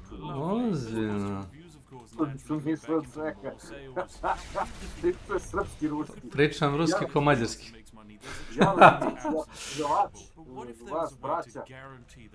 Opa. It was a 10 out of 10 smash hit. That would be absurdly powerful indeed. And luckily, for some reason, this game allows us to do that. By stacking some completely broken and horrific modifiers, we're going to cheese the universe today. And this is how we're going to do it, ladies and gentlemen, with IP trading. Effectively, IP trading allows us to buy games. Now, some of these games had success and some of them failed. For example, Sky Raider Heroes here. It was a perfectly average game, and it managed to make its developers 3 million in profit. However, because it only sold 400,000 copies, it's not exactly a very valuable IP, so they're going to sell it on the market for 23,000. Now, what I'm going to do is I'm going to buy the IP for Sky Raider Hero, this game that was kind of a middling success. And then what I'm going to do is wait enough time for it to eventually fall off the market, and then what we're going to do is we're going to resell it. That's right, we're going to take an existing product, slap a lick of paint on it, and make a stupendous amount of money. Welcome back, ladies and gentlemen, to our lovely Big Gaza's Game Studios. Big Gaza himself is about to be on the precipice of making a lot of money. For a start, the game that we bought the publishing rights to has made us 2.4 million, which is very, very nice indeed. That's a tidy little bit of profit. But where our real profit comes in is the fact that I decided to buy an additional IP, and oh, you know what, I'll buy a third IP. So effectively, I bought 2 IPs for 77,000, and then an additional IP that I bought for 20,000. So for example, let's start with Deathcore. Deathcore is a game that managed to sell 2 million copies, and what we've done is we've bought the rights to this game for 77,000, allowing us to redistribute it as we see fit with a 75% discount. So what we're going to do is release Deathcore Platinum Edition, and we're going to sell it for $15, and we're going to start its sale in 6 weeks time. Lovely stuff. Literally all I need to do to make a profit is to make more than 77,000 on this game, and then wabam, we've made a lot of money. I will spend quite a bit of money marketing it, but trust me, marketing definitely pays off, because immediately on our first day we already sold 6,500 units. Wabam, we've already made 75,000 profit. Very, very good indeed. But now that our marketing has kicked in, that's going to increase even more. And now it's time for special marketing. Yes, let's fake those user reviews, baby. What could go wrong? So yes, all of our employees and Big Gaza himself are writing up a bunch of lies about this game. Did anyone notice? No, no one noticed. That's 13,000 positive reviews that just appeared out of thin air. Lovely stuff. So yes, guess now that we've done all of that work, we've set this game up for success. And what I'm now going to do is repeat this process with some of the other IPs we bought. Sky Raider Hero Platinum Edition is about to release, and we're just going to release it next week. Right, next up we've got a few more budget games to release, so it's time to release Return Superfire Platinum. This was a game that I also managed to buy for 70,000, so we will just immediately release it next week, and hopefully people like what they see. Wabam, first day rolls around, immediately 3,000 units sold. Very, very good indeed. Oh my goodness, now that's what I call profit, baby. Look at that. Right, are there any other more IPs that I can buy? Yes, Spider Armageddon and Big City. 2 IPs, both worth 200,000 each. Don't mind picking them up because chances are I can make enough money back. I mean, look, we spent 20,000 on Sky Raider Hero. It's made 400,000 already. That is absurd. All I did was just release it again. But ladies and gentlemen, this might seem like a lot of money, but this isn't anything yet. We haven't even gotten into the true side of this exploit. It's very shortly, ladies and gentlemen, we're going to be making a lot more money than this. Right, we're back, ladies and gentlemen. We have 31 million in the bank, which means we are ready to do some very, very silly things. Effectively, we're going to make a lot of money. Now, all of the games that we released as budget games that we just decided to purchase, that's very good indeed. What we can now do is we can re-release the games that we re-released as budget games as bundles. That's right, we can take Big City Platinum, Land of Secrets, Spider Armageddon, Return Superfire, and my personal favorite, Sky Raider Hero, and whack it all into a bundle. And we can call it Gaz's Splurge Bundle 5000. Now, this is brilliant because effectively what we're going to do is resell existing games, and we're going to charge a lot of money for it. $120, and you can get all of these lovely products. And we're going to wait 20 weeks for the Gaz's Splurge Bundle to actually come out. So anyway, it's time for a marketing campaign as we're going to advertise Gaz's Splurge Bundle, and we're going to spend a lot of money advertising it very, very nicely. And here we have it, ladies and gentlemen. Next week, the lovely Gaz's Splurge Bundle releases, and look at that.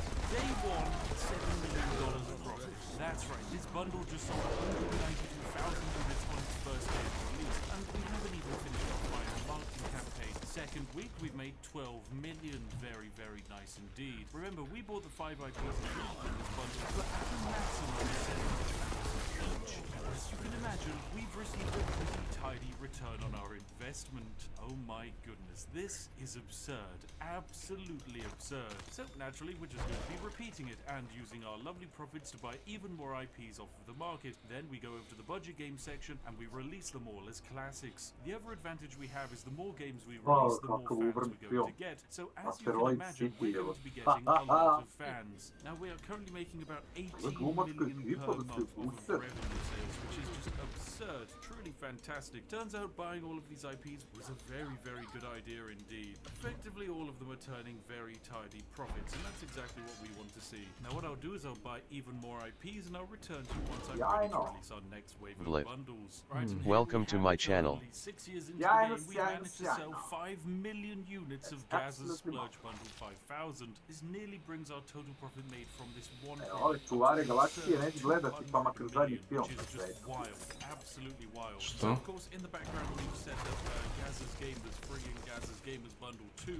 These are going to be some lovely products that we're going to hopefully sell on the market as well. The more and more of these that we sell, generally speaking, Ne, nego zadnjih nekoliko izdanja od ovih smeća od Marvela i ove zadnje od DC komiksa, znači najteža smeća u životu. Toliko da su bezidejni. Pa čuo si da su ovih u Hollywoodu počeli da štrajkuju. Kontam da je zbog kvaliteta.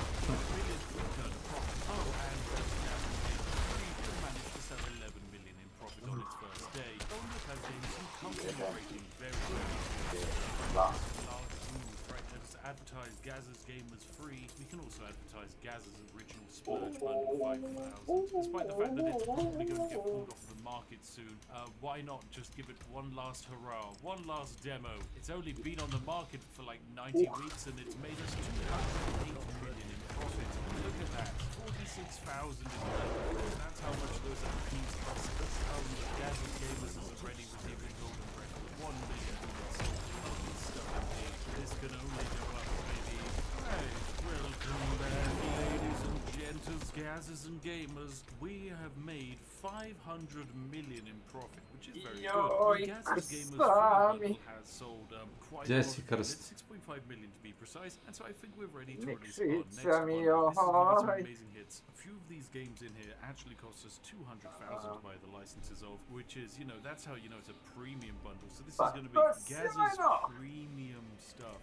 Oh yes, this is all of the top shelf kind of goods. We're going to spend 20 weeks on this and you know exactly what we're going to do. We're going to market this game into oblivion.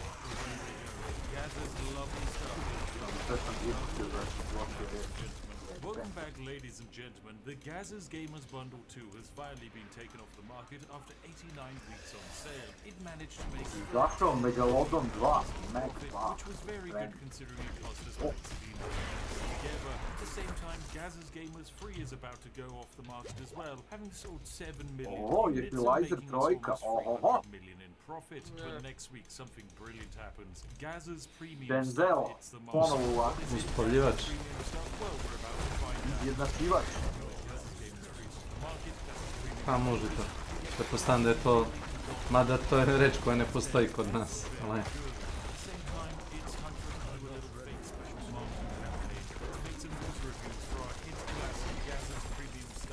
Marketing department, go! Our Gazzers Premium stuff has already received a golden record. Very nice. Let's see if anyone notices our fakery. No one's noticed it was a scam. Lovely. Glorious success. Our reviews will now fly. Alright, so once again I will just continue waiting until Gazzers Premium stuff eventually comes off the market. Although as you can see, that bundle and all of our residual games that we're selling is really starting to make us a stupendous amount of money per month. If we look at our owned IPs, we have one thing we're now also able to do is release Game of the Year editions of a game. What is a Game of the Year edition? Is it anything fancy? No, it's just the existing game you know, but with a brand new label attached to it. So we release this bad boy in 12 weeks time and stick our marketing department to it to make some money. Now here's the thing, I think I'm able to reviews for this Game of the Year edition because technically the game did want to release and it had 135 so no one will notice if, you know, it's not actually on the market, but we just add a few more. Yep, no one noticed we added 100. Our Game of the Year edition is released and already it is making money. We mustn't lose sight of our goal of buying and destroying the entirety of Nintendo. Just a few hundred million.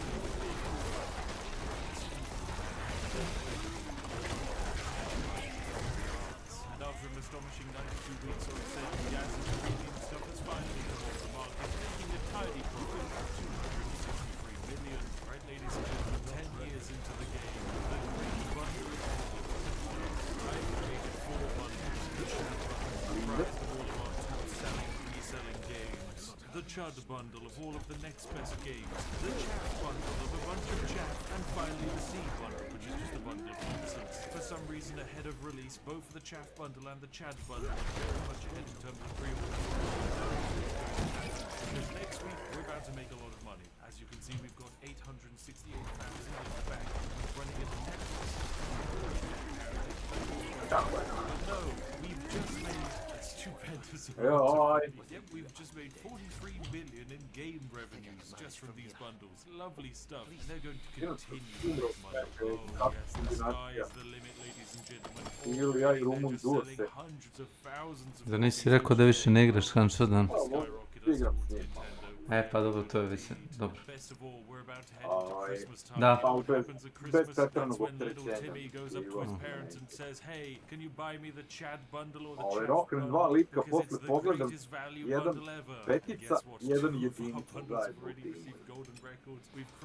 A imaš simbol da li su bili random ili ono kao primate, znaš? To kad pogledaš na onaj kao sumari piše ti da li su bili nasumična ekipa ili su kao ono jedan drugog kao imali na prijateljima i pozdravljam drugu ekipu. The C bundle isn't too far behind. I can't believe that the C bundle has made 34 million in profit, considering it is literally made up of a bunch of games that hardly turned a revenue of over. Taj što je jedinica, taj je možda kupio opet account kao Nenad, pa farmuje. 3 kila i 1 smrt je imao što pogledao. Malo napijem kao. 3? 15 kila. doesn't damage the game's sales, so it basically doesn't matter. Right, Chad bundle, you can have some fake reviews then instead. Lovely. Exactly, a vredi da tebe pola Johna tog gonna release a bundle in, let's say, to što nosiš taj lažni John duplira nekoliko sam vidio tebe. It's a bunch of random games I have lying around, but I might as well. Ye bundle, I'm sorry, there's not much I can do for you in the way of marketing, so good luck getting yeeted into the world. Fly, my pretty. Become famous off of your own feet. Although, actually, we might hit 1.4 billion for Ye. 2.9 million just because we had games lying around, and that throws us over the 1.4 billion profit, which is exactly what it should be. And there we have it, ladies and gentlemen. 1.424 billion is certainly more than we actually need. Over here we go. Look at the Japanese. They hate us. Taka je žrtvo za dobru brlju, a? They have so many famous IPs. Some of their IPs have made 500 million in revenue, which is obscene. And what I'm going to do is just buy the company and sell for bad. Buying all of their consoles have just been ripped into the market. Oh yes, lovely stuff. Nintendo want no more. Now when I look at my company, I review my subscription company. Well, I can first buy all of their IPs and steal them. Then I will close the company down. Then I can use their existing IPs to Game of the Year editions. These Game of the Year editions will sell for fantastic quantities of profit. Thank you, Nintendo, for this perfectly balanced experience. Ah, lovely. We just rocked the Japanese. Now, before I finish it, I actually have this is the second time I've recorded this video. With Connor Brow playing as a gamer and me as an exploiter, just to see whose skills were more powerful. Just one issue, it all went wrong. And whilst it didn't fit the main channel, it was so funny we turned it into a member video. If you're a patron on the channel member, watch me losing my mind by in turn, and support the channel in the process. Right, back to the usual outro. That I think Big Gazer has proved his point. You don't need to actually make games to become a world-class game developer. You just need to find a way to convince someone to buy something they already own. We can bundle it all together so we can artificially raise the value. Anyway, ladies and gentlemen, this has been a wonderful and perfectly balanced look into Mad Games Tycoon 2. If you enjoyed today's video, make sure to give it a like. If you want to see me break more video games, then hop on down to the comment section and tell me what you want to see next. Make sure to be subscribed so that way you know when we release a video. As always, a massive thank you to all of our lovely majestic sausages that make up our YouTube channel members and Patreons. Generous funding makes all of these videos all the more possible. So thank you very much. And if you're sat there wondering what to watch next, look no further than this video on screen now, chosen by myself to be lovely for you. Anyway, I'll see each and every one of you in the next one. Have a glorious day and goodbye for now. Pa to je sjajno.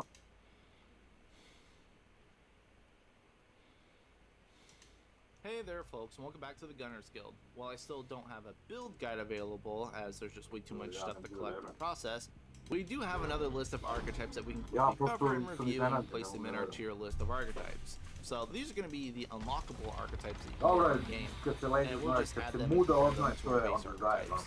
And we're going to do this the same as the last set, just covering all their skills and perks really quick, while I talk about what I like and dislike about them, and then put them on my arbitrary tier list. So let's just go. We're going to start off going hot with Engineer, found in no root. The Engineer is exactly what you expect from the name. It places turrets, but also you can carry the turrets around with a big ass heavy gun, which is pretty damn sick. Engineer definitely has unique gameplay style, and that's something. But for the Engineer, I need to rearrange the order which I talk about stuff, because this one I'm going to have to start with the skills first, so the rest of the kit makes sense. So the skills for the Engineer. So each of the Engineer skills is a heavy weapon that you can carry or place as a turret, which does count as a summon, by the way. The turret will act independently, but you can push your skill button again when the turret is down to change the mode to have it fire wherever your reticle is pointing at. So you can have it focus fire if you want, or just free aim at whatever you want. Allies can also pick up the turret and run away with it as a heavy carry weapon, which is awesome. You can also overclock your turret if it's in your hands or in another player's hand, or as a turret, whenever. Anyway, the first heavy weapon is the Vulcan Cannon, which is a minigun essentially. I'm surprised there's some heat mechanic to it, because that's a new weapon mechanic that the LMG has, but whatever. The Vulcan is just nasty, it's strong, and precise, and you feel like a damn god when you have it equipped. Like, you can just mow down constant hordes of enemies. No complaints about the Vulcan at all, it just crushes. The next skill, the flamethrower, is a little weird to me. The range is pretty short and the fire doesn't really do a whole lot of damage. It's definitely made to clear a lot of little enemies, but it's not good for bosses or elites at all. It's unique in that it does all fire damage, so you can scale it off things that boost fire damage as well as skill damage, so it's got that going for it. But I don't particularly care for it. When placed as a turret though, the flamethrower instead becomes a grenade launcher of sorts. It will shoot a fireball that does AoE damage and can attack from further ranges, which in my opinion is the better use for the flamethrower rather than just carrying it. The last skill, the impact cannon, is essentially a railgun. It charges and shoots a piercing line through enemies for a lot of damage, and it causes a lot of stagger, making it great for dealing with elites. When placed as a turret, the impact cannon becomes a thumper and will release shockwaves that deal significant damage to pretty much anything nearby and stagger them, allowing you to use it as a zone of denial turret if you want. It's good stuff. So let's get back to the perks so I can explain why I had to do the skills first. So starting with the prime perk, Overclock. So what this does is allow the user to overclock their heavy weapon, either in hands, as a turret, in another player's hands, doesn't matter. But Overclock gains additional fire rate and damage, as well as infinite ammo for a whopping 25 seconds. And that's a long ass time, it's a pretty mild cooldown. And this can easily double the ammo you can throw out by using it when you're empty to get an additional boost of ammo for 25 seconds. That's a crazy prime perk, to be honest. It's definitely the best part about Engineer. Next, we have the damage perk Metal Worker. This provides us with a whopping 50% skill damage and 10% skill critical chance. On top of this, heavy weapons gain 50% more ammo capacity, more max health, and more weak spot damage. It's just crazy all around. Now what's interesting about this damage perk is that it provides the largest skill damage in the game, so it does feel almost mandatory to use it if you want to run any sort of skill damage based builds. But there's also no other damage type on this, so your guns, your mods, and your melee are all going to be significantly weaker compared to other classes. So you're basically forced to use the heavy carry as much as possible to limit your downtime on your basically damageless perk. And then we have the team perk, Magnetic Field. While you have your heavy weapon out, nearby allies will get 15% damage reduction as well as slowly generate ammo over time. And that's pretty dang hot in my opinion. I cannot do that here. You don't say. Da se neki slika ovog Jokića, ti je bio klinac, mala debela nakaza. Sise mu vise preko stomaka, pazi on. In order to keep them together forever, she'd so unfortunately, Joki that nema, means da these si poor ludi. souls will never truly find rest. Zameraju mu što neće da igra za reprezentaciju. Znaš kako me bolao kurac na odmoru da igram za reprezentaciju? Onako baš da me savršeno bolao kurac. Da.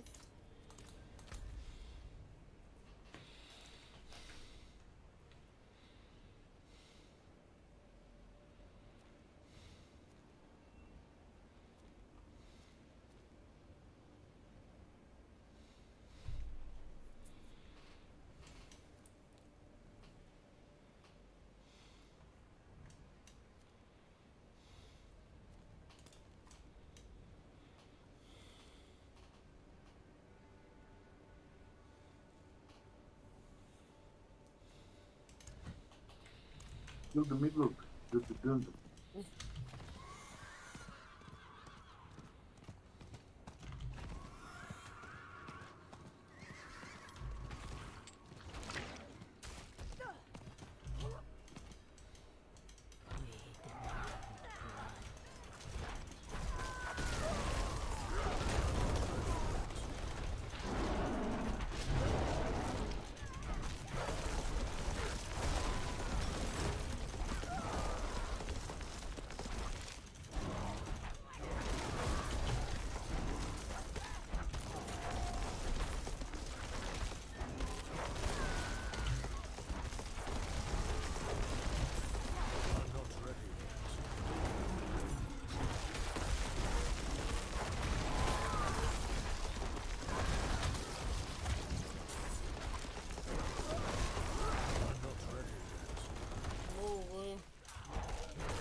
komarac mi u sobi. Šta je ovo? A komarac, šta bi bilo?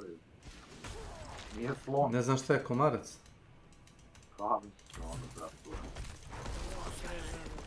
To ti rođet neki, pijete krv, jedan i drugi.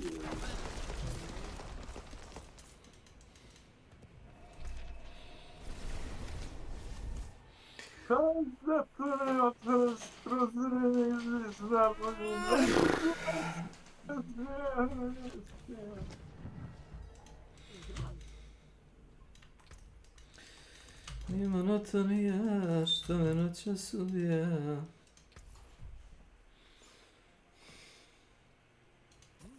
Good price.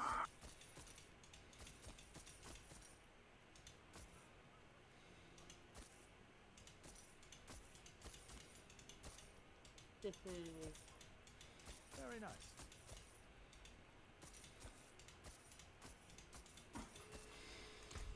Mogu bi jedan skoro.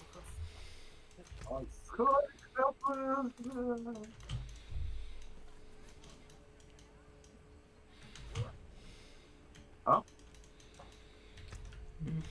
And because you can set down your turret, and it will provide the bonus to allies near your turret as well. Moving to the utility perk, Heavy Mobility, this provides us with increased movement speed and evade distance and evade speed while we have our heavy carry out, which is great to mitigate how slow it starts. This scales with the engineer level, so movement starts out really slow, but does get better. The last perk, which is the relic perk, Surplus, will restore 15% of the heavy weapons ever on relic use. This is doubled if your heavy weapon is stowed, as well as drop any extra ammo for your allies or yourself. It's a pretty nice ammo generator and a good way to sustain your heavy carry for as long as possible. And lastly, we have the turret Fortify, which increases your armor effectiveness by 50%. And this unironically is one of the best trades in the game as well. Provides you with a significant amount of damage reduction if you're already using heavy armor. Compared with something like Challenge or Strongback, you can get some real bulk for not much investment. Engineer definitely has a lot of unique situations where it can try, but it does its job very well in providing the player with a unique playstyle that does remain effective. It's a strong kit. However, Engineer loses basically the entire archetype and all of its bonuses when you're not using your heavy weapon. So you're forced into using them basically all the time, which is kind of limiting the build diversity for what you want to mix with, as well as the gear potential, since you pretty much have to run skill-based items to sustain your heavy carry. Overall, I'm kind of giving Engineer an A tier just because of how fun and unique and strong it is. Don't get me wrong, it's strong, it's just very limiting. Klon 1 I Klon 2. B tier, but it's too powerful to put that low. Let's move on to the next unlockable archetype, the Alchemist from the Loathsome Sewers. I want to start by saying that the Alchemist is probably going to be the most underrated archetype. It's absolutely not flashy at all, but it does provide more utility than any other class, and the amount of creativity here is limitless. It's definitely the best generalist class. You'll see what I mean. So first, let's talk about the Prime perk, which is the best Prime perk in the game, no joke. You get 3 extra concoctions. That's insane. You can only have 1 active at a time normally here in Remnant2. So, concoctions are flasks if you don't know.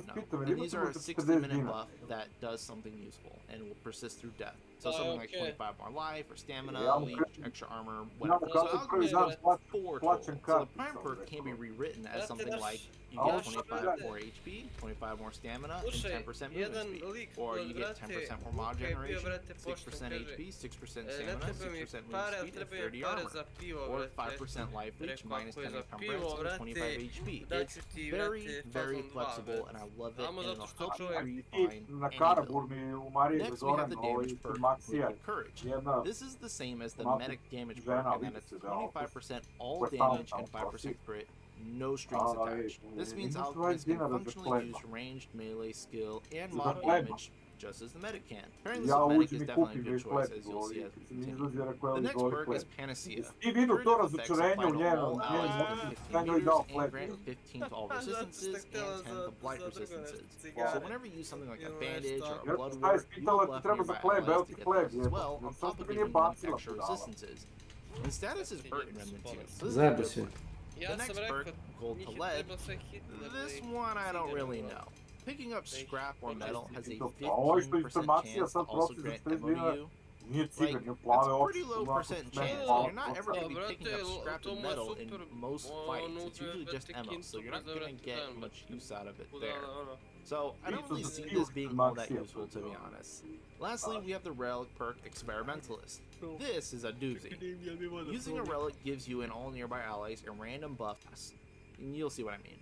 So first, let's talk about the Prime perk, which is the best primes and the not flashy at all, but it does provide more utility than any other class, and the amount of creativity here is limitless. It's definitely the best generalist class, and you'll see what I mean. So first, let's talk about the Prime perk, which is the best Prime perk in the game. You get 3 extra concoctions. That's insane. You can only have 1 active at a time normally here in Remnant 2. So, concoctions are flasks if you don't know. And these are a 60-minute buff that does something useful and will persist through death. So something like 25 more life, or stamina, leech, extra armor, so Alchemist gets 4 total. So the Prime perk can be rewritten as something like you get 25 more HP, 25 more stamina, and 10% movement speed. Or you get 10% more mod generation, 6% HP, 6% stamina, 6% move speed, and 30 armor. Or 5% life leech, minus 10 encumbrance, and 25 HP. It's very, very flexible, and I love it, and it'll help you refine any build. Next, we have the damage perk, Liquid Courage. This is the same as the medic damage perk in that it's 25% all damage and 5% crit, no strings attached. This means Alchemists can functionally use ranged melee skill and mod damage just as the medic can. Pairing this with medic is definitely a good choice, as you'll see as we continue. The next perk is Panacea. Curative effects apply to all allies within 15 meters and grant 15 to all resistances and 10 to blight resistances. So whenever you use something like a bandage or a bloodwort, you will buff nearby allies to get those as well, on top of giving extra resistances. And status is hurt in Remnant 2, so this is a good one. The next perk, Gold Lead, this one I don't really know. Picking up scrap or metal has a 15% chance to also grant ammo to you. To su neke pitanja postavljene nenormalno, ajde dobro. Bi li smeo da, juče, bi li ti otišao u ring da se biješ svojim profesionalnim bokserom? I onda počne kao ja bi išao, a bi li ti išao, a znaš šta bi ti uradio? A znaš da on golim, znaš da golom nogom savija šipku? Evo da sad ću da ti pokažem.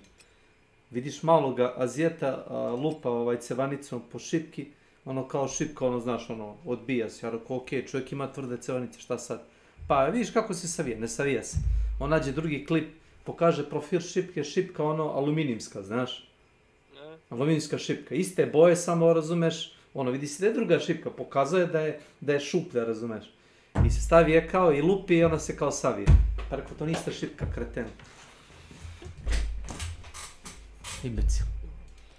Ljudi objavljaju gluposti na društvenim mrežama za lajkove, bože, spas.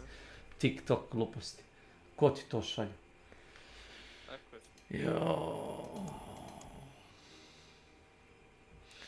Babi snilo što je milo. Okay, guys. No, I can't.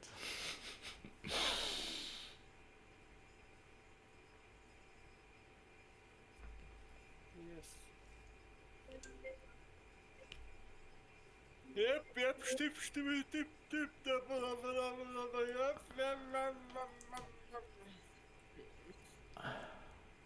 Как я направил?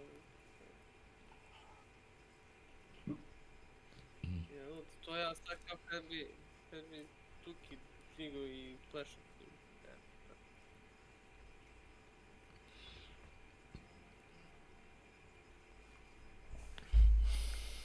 Dobro, on više ne pleše već, što ga nema.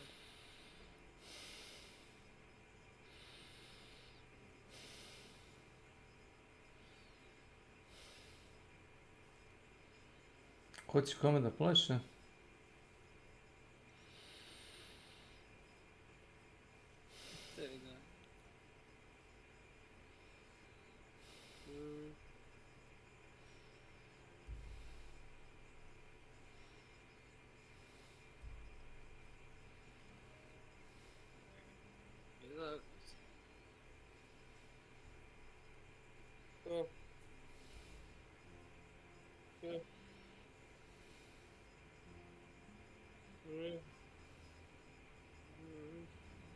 Lijepo.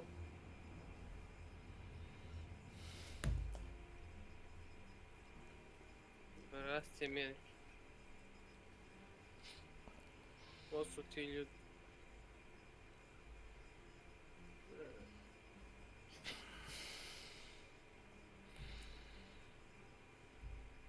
Nije, pušti.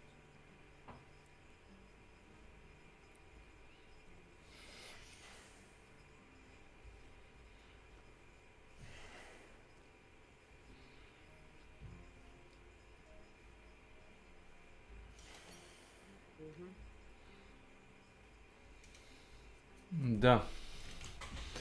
Da. Da.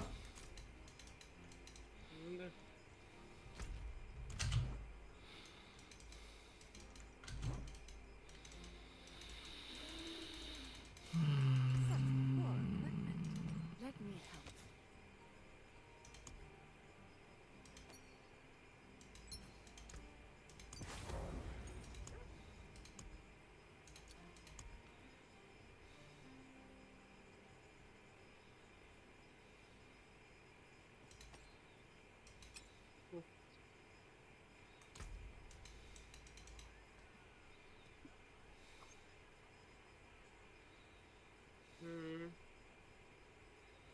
A ne mogu, gorim! I ti goriš. Sve I ti goriš, a Boris.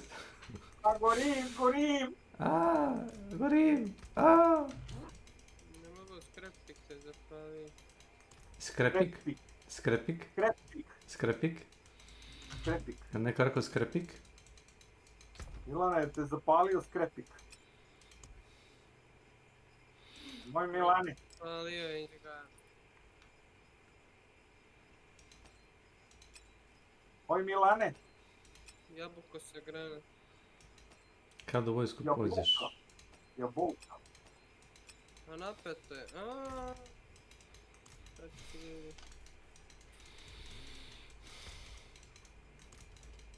On jede, a? On jede. A on jede. A ne može. E sad uporedi to i onda kad igraš onaj Warzone sa momcima, svako boli kurac, razumeš da ti jedeš ili razumeš si kino. Skroz nebitno. Koji je to tryhard? Headshotan. Rastu mili samio, jebote, kako me ova toplota izula, znači hvala mi, sad u piču tu materiju. Johoj, krstani!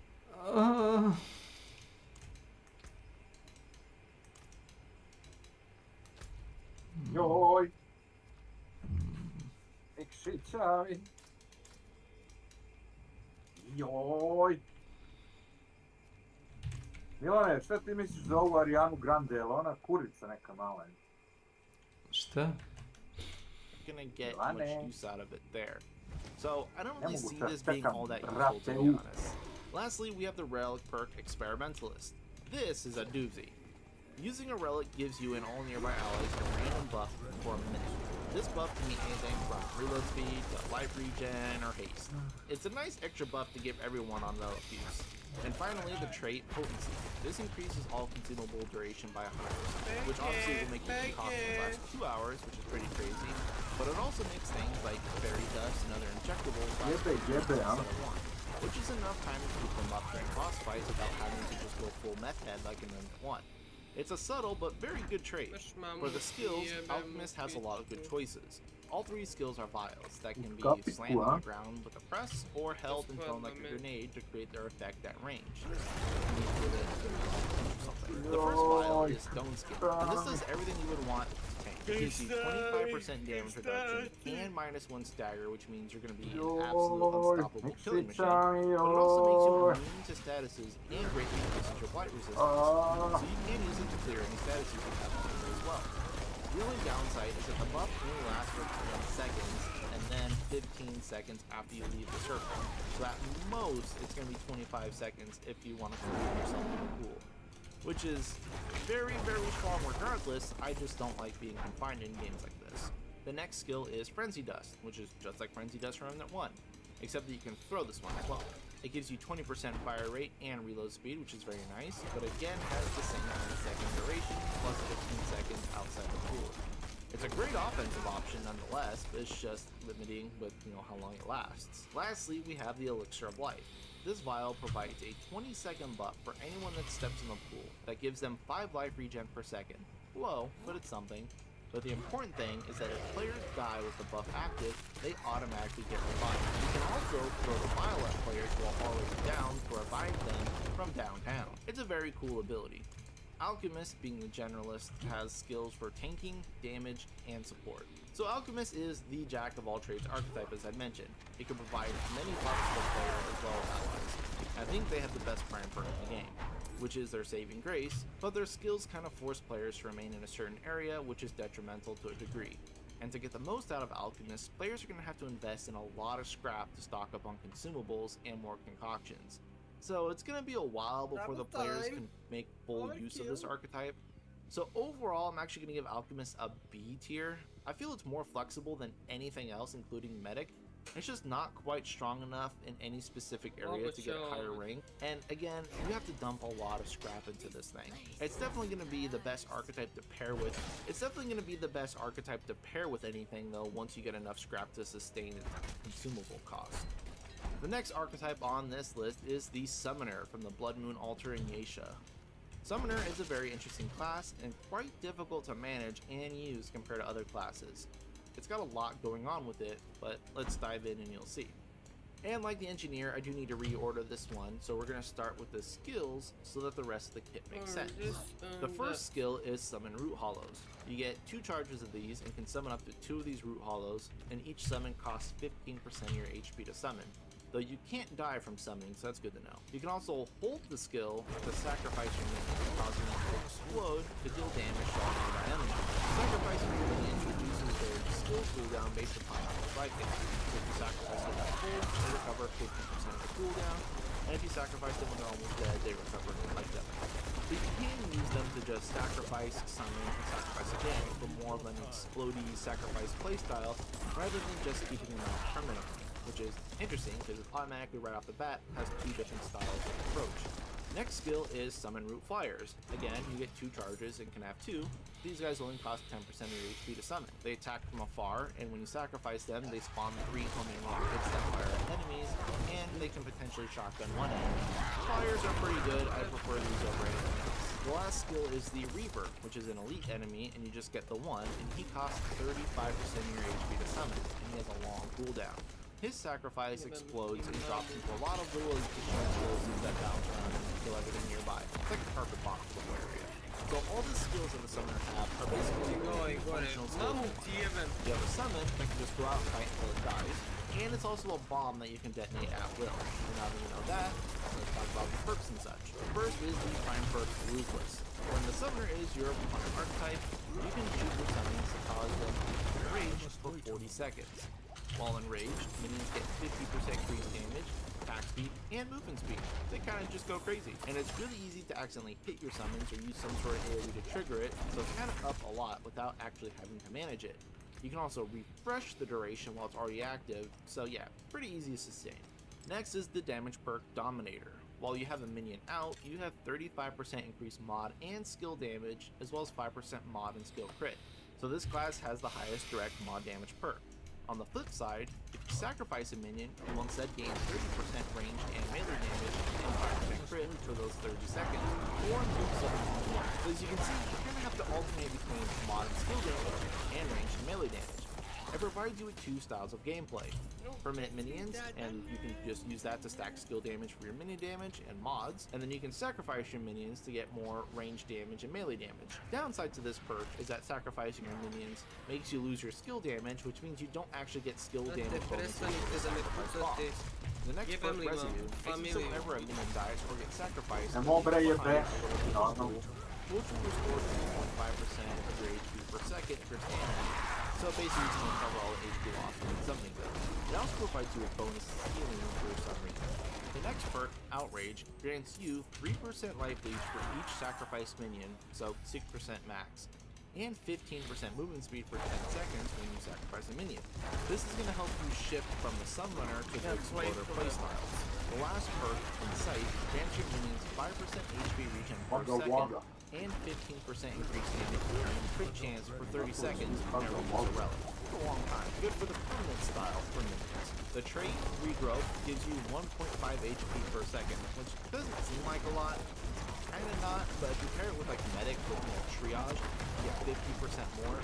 It's actually pretty good. 2.5 life per second adds up pretty quickly and helps to sustain your sacrifice style. So overall, the Summer has a very interesting and cool kit, but of course, I have a problem with it. The first is that they only have their mod and skill damage when in Summon is active. And when you're playing on Apocalypse or even high world level Nightmare, Summons are not living very well. They're just not tanky enough, especially for bosses. You can't sustain them, and so it kind of kills the entire permanent minion playstyle, and then you just lost your damage, because you only get the range and melee damage if you sacrifice it, not just if they die. Plus then I also can't run a mod power for Summoner, the other issue besides their survivability that really only affects late game anyway, is that they just don't scale. Damage-wise, Summons are pretty fine, but defensively they just don't scale as well as enemies do, and because there's just not very many ways to scale their defense or damage, the sacrifice damage ends up being very low into Apocalypse. It does just very little damage for how much time it takes to summon and sacrifice a minion. And lastly, their AI is pretty bad. They often get run around or fall too far behind or just act weird and don't do anything, and as such, they're just not really reliable. So, yeah, kind of a lot of negatives, unfortunately. I really like the actual kit and the ability to swap between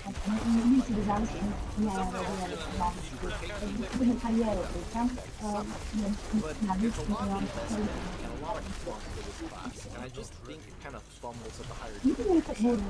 It's great up until late game Nightmare, but after that, it just I'm gonna put Summoner here for now. Maybe it'll get some improvements in the future.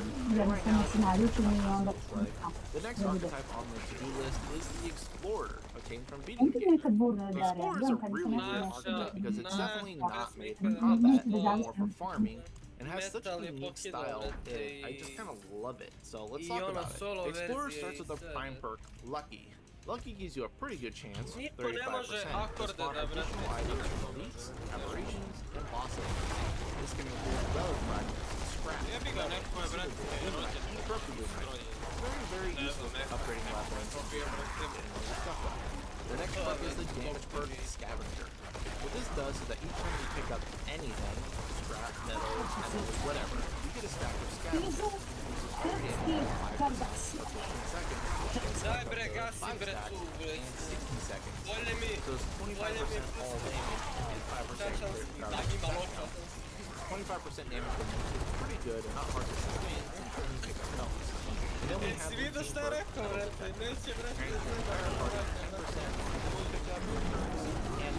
plus an undisclosed chance that will consume for passive perk. It's pretty nice. I mean, we're always going to need more scrap and metal, right? Next is the utility perk, Prospector. Relic fragments drop at a higher quality. And this is good regardless of how much it actually is. It shows better fragments, plus a 5% chance that double fragment drop means that you're going to get just a lot of dust because fog actually going to convert to dust, which is pretty good. Lots of materials and lots of loot. The last perk, Self-Discovery, is just icing on the cake. Using a relic instantly gives you 6 stacks of Scavenger. Allowing you to go that way to 5, so you get 30% all damage. It also prevents you from losing scavenger stacks for 30 seconds. So you do have 90 seconds of 6 stacks. So you can just pop a relic when you see a boss in your elite, and you're going to be good to go from there. I really like this relic perk. Moving on to the skills. The first skill is a Planeswalker, bread and butter skill. It's just basic. It increases your movement speed by 20%, and reduces all stamina costs for all actions. The cooldown is pretty short, and this is a great skill for but also low-key amazing. Very good skill indeed. So the next skill on the list is Gold Digger. This is a pretty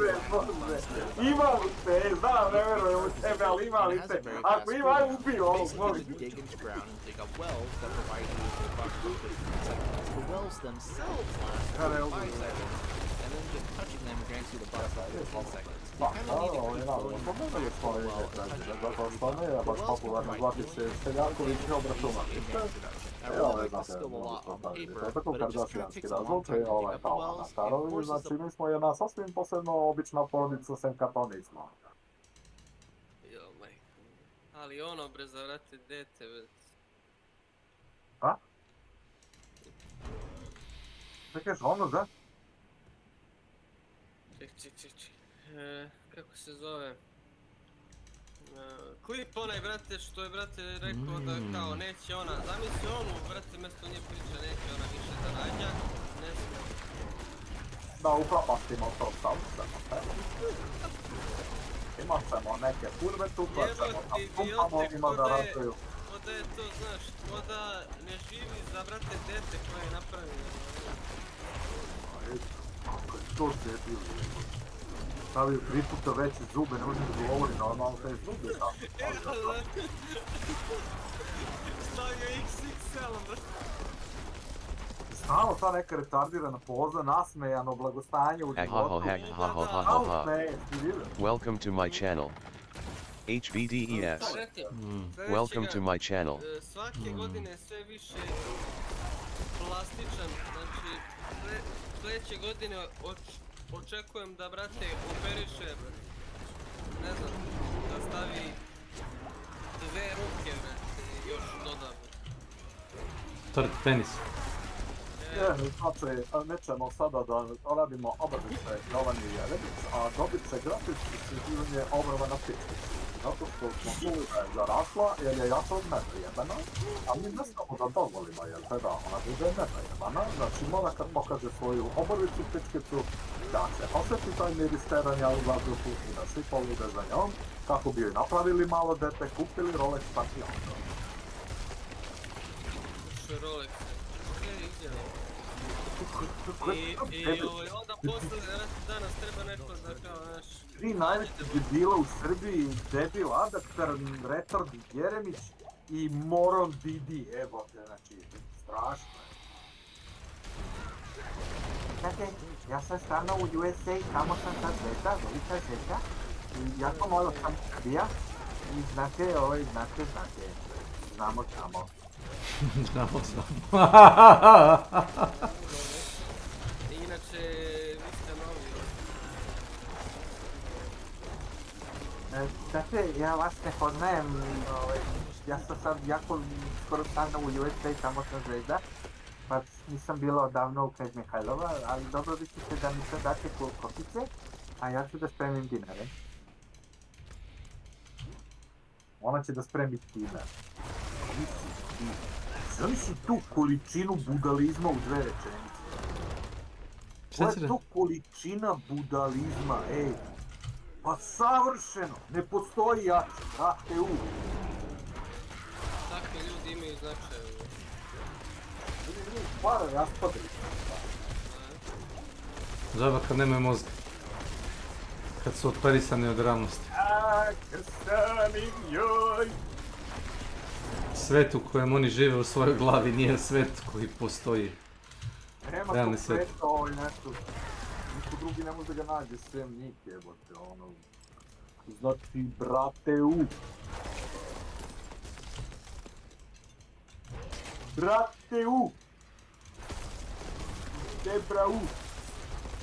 Znaš kaže, on ide po glinu. Se proba račiju, a? Što kaže?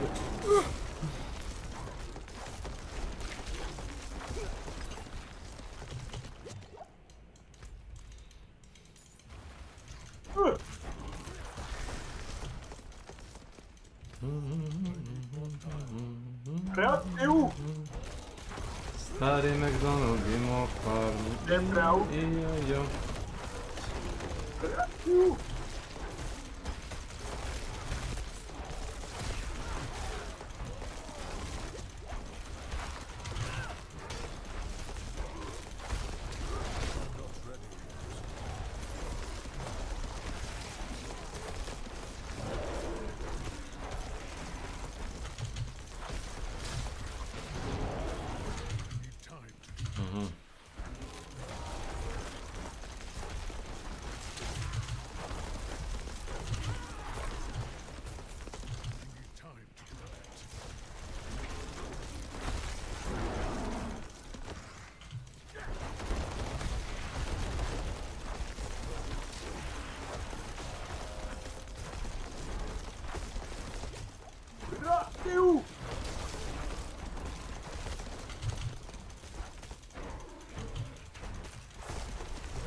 mnogi bre, ovi. Ljudi isti Ivanović jebote, ovi. Mokaće kući svi.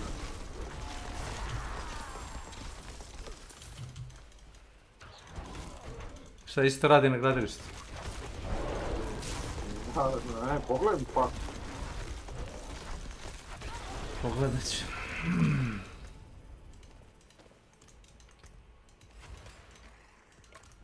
Na one podrigaše tamo, ko je to napravio, kako je napravio. Tamo sam skačio, ne? A moj kum ima neke čudne fiksacije. A ne, nije on problem, nego ja gledam neki film. Ti isti Ivanović, ti isti. Znači, brate znači isti. Kažu isti.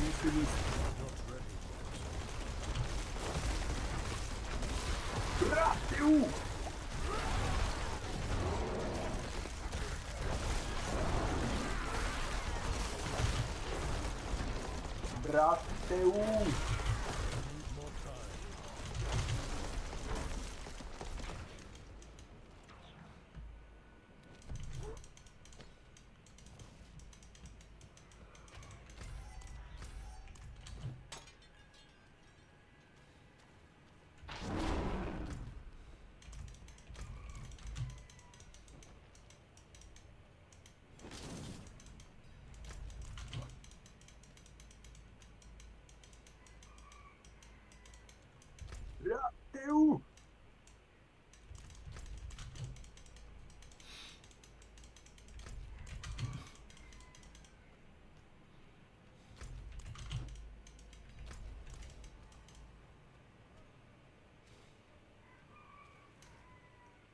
Joj, krsta mi. I krstati.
Oš.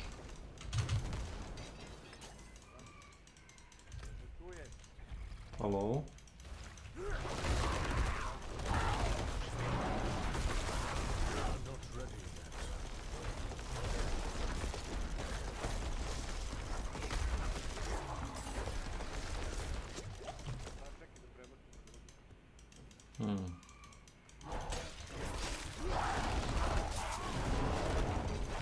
To neki mikrofon na balkonu.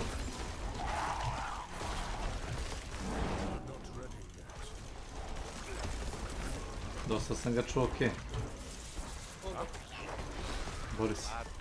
Prebacio sam se na nešto drugo, zato pitam jel me čujete ili ne. Nisam siguran koliko imaš mikrofon, ja bih rekao da radiš za bir.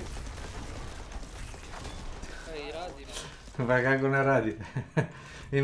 Stan mu je ozvučen. Stan mu je ozvučen, sine. On kao prodaje komponent PC i radi kao tech support. Bre, bi agent. U njemu su snimili onaj film Profesionalac. A jeste, na što? Jeste on agent zato što je čovjek iskusan. bio tu kada nije bilo interneta ni kompjutera i onda sad zna po svega toga čuš, a on ti je... On ti je gori nego... Viš. Viš. A ovo mu je onaj mikrofon što ide na telo, znaš. Što nose oni iz FBI. Ne znam uopšte koji sad mikrofon koristi, da li zove slušalica ili ovaj gore iznad ekrana na laptopu. Evo ja sam kod dvojica. Bolje slušaj, KGB, brate, zajedno. Putina Zemović. A gde da nađem, ajde, jebote, imaš ti nekoga nađi, jebote. Pa Milkija si ti doveo, ne ja, jebote. Ne, ja sam ga doveo. Ne znam, ti si rekao, evo zvao sam Milkija da ide. Ja do tog dana nisam ni znao ko je Milkija. Kako, da se ne sećaš? Da li je moguće? A Rumun, gde si ti Rumuna prepodne naći? Franjo radi, našo je posao. O, fino. Čape je govna. I on radi, šta sad? Čape, idi kuvanca. Znači, da ti kažem. Da ti kažem da te ne složim. Možda čovjek ne želi da gubi vreme u kamperajst stilu. Mislim, toga ima previše u Warzone. Ono što sam gledao sinoć, ono je ludilo mozga. Ljudi se popnu po krovima, razumeš i... Jao, molim te nađi klip, ona dva lika što su legli u žbun zajedno. Ja znaš to? To je bilo negdje između 12 i 1. Dva lika legli u žbun zajedno. I pokrivaju, znaš. Kaže, neurotik vode ljubav.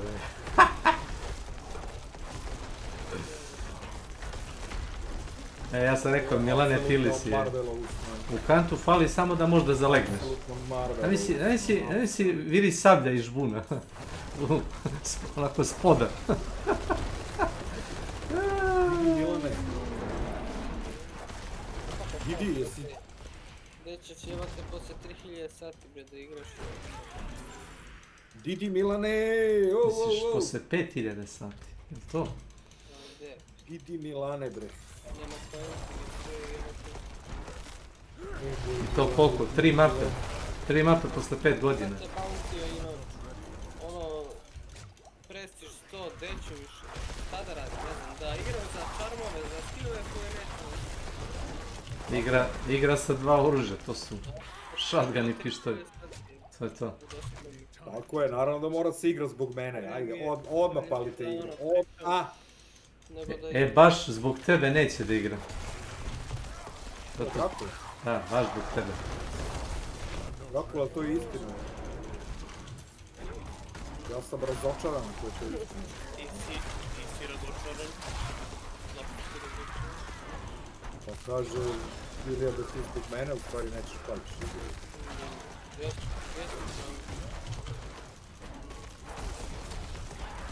A i ti ideš na Obrovice, ja?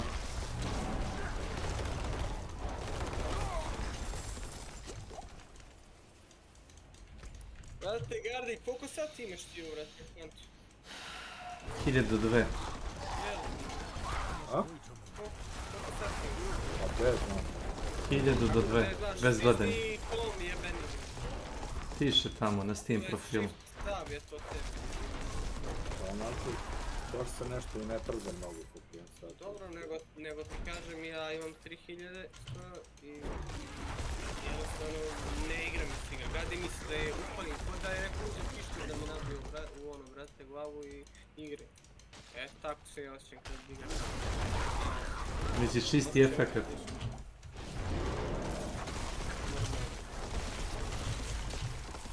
Zato mi sigurno nekada nije to tačno, sad sam to malo vidio.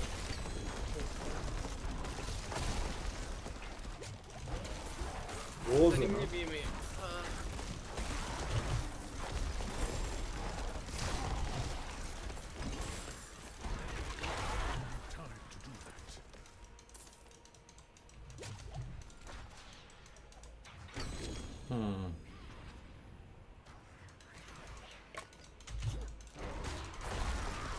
Vrš.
Kako se ove bubice slušalice užas. Odvratni zvuk je.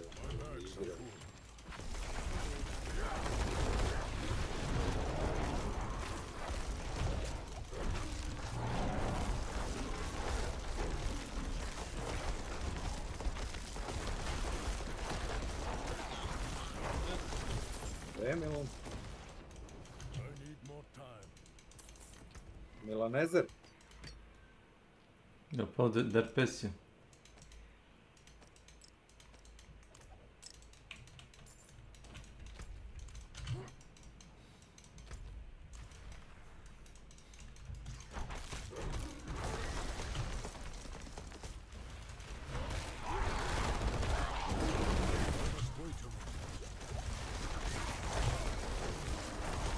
Moj Milane.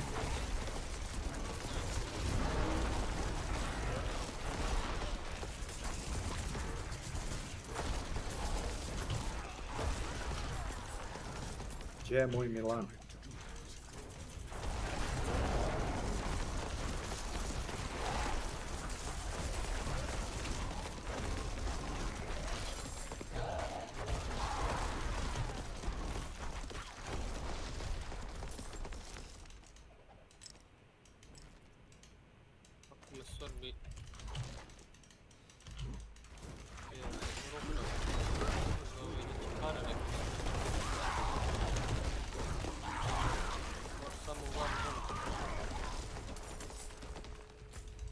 Ozan, a?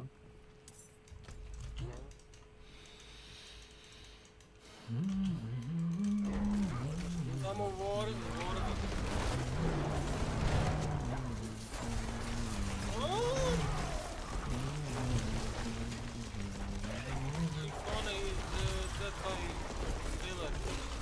Nick Cage. To ona peva. Ne, ja sam pevušio Beat It. Znam, nego ti Lullaby, Hunters. Igra koju poznajem više nego što sam igrao, znaš. Dobro je ona za... Jeste samo, ima... Jeste. Bolje nego šah da gledam, kunenci. Da gledam partiju šaha ili toga, pre bi gledao DBD. Ne amatersku ligu, već ove ljude koji baš razumeju su onu igru, play i counter play.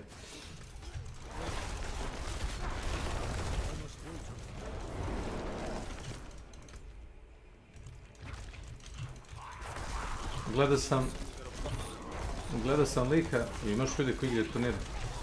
Gledao sam onaj Španac, on je dosta igra, nije toliko profesionalac, ima ljudi koji bolje igra njega, ali u komentari se bio meč da je jedan pro killer igrao protiv 4 survivora koji su igrali iz našoj ekipi. I gleda da li može da sačuva 3 generatora sa, ne znam, određenim killerom, da ga, znaš, kao ne, sjebu. I htjeli su da provjere teoriju da li posle sat vremena, automatski, ako on uspije da opravi generator, da se igra sama završava. I mislim da je uspeo 45 ili 50 minuta da ih ono zavlači. Uspeo je jednoga da ubije od njih 4. Jednog ili dvojicu. Jednoga sigurno. Ali uspjeli su da oprave generator i onda već kad su opravili generator, ono, nije mogo da ih ono ukjeba sve. Ali stvarno je ono... Znači šo? Teško opisati. Lakše za pogledati.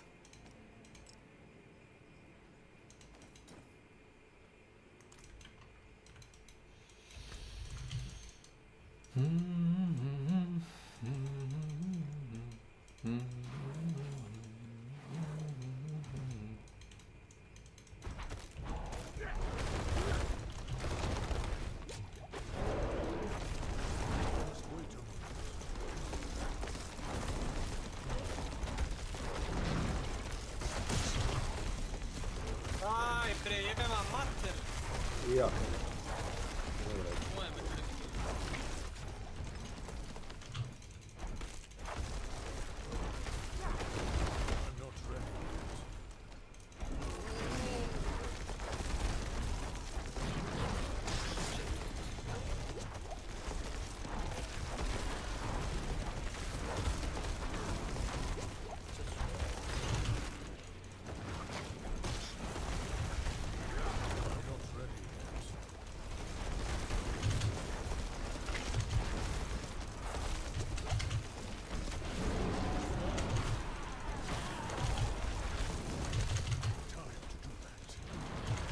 Ha ha ha ha ha ha ha ha. Welcome to my channel.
Je tako? Tako. Je tako? Yes. Kako bulja ovo slušalice, čovjek gubi se ne vjerujem. Kakva ljabu.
Krstavi! Joj, nikšćami! Nikšićani. Nikšćami, joj!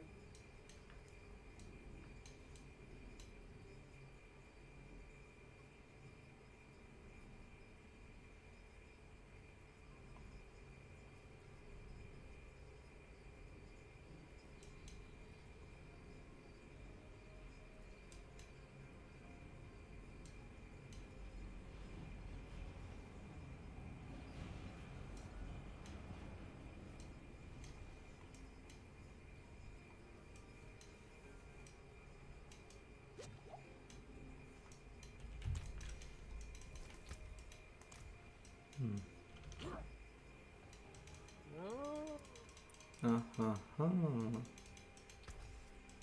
Šta će biti s kućom? Zapalit ćemo je. Šta će biti s kućom? Zapalit ćemo je. Joj, nemo tako, Nikšića mi, joj. Joj. Krsta mi, joj.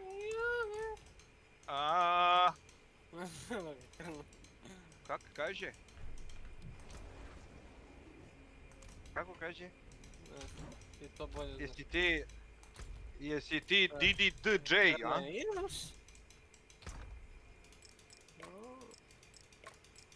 Čekaj. DDDJ, a? Čekaj. A nema igraš. To si skinuo. Jesi ti DDDJ?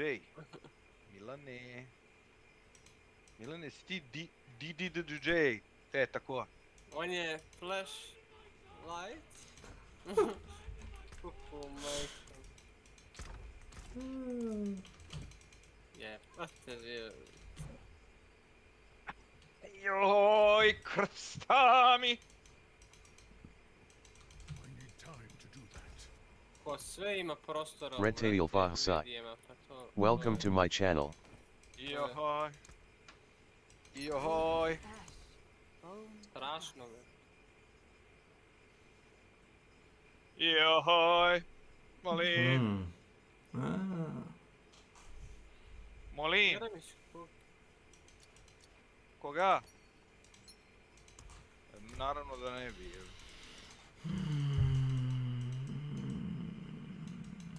Znate, ja sam sad primila kurac, ali to nije bio običan kurac, to je bio kurac, jako velik kurac. I još imam promaju kada raširim noge, jer tako me je dobro jebao taj kurac, jer ja i kad se ne jebem, ja se jebem, znate. Ono toliko visokoumno složite rečenice da treba mi dešifrator da odgonetnem šta je rekla je.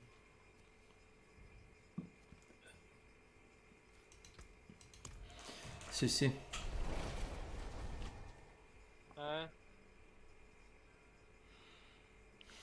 US of A.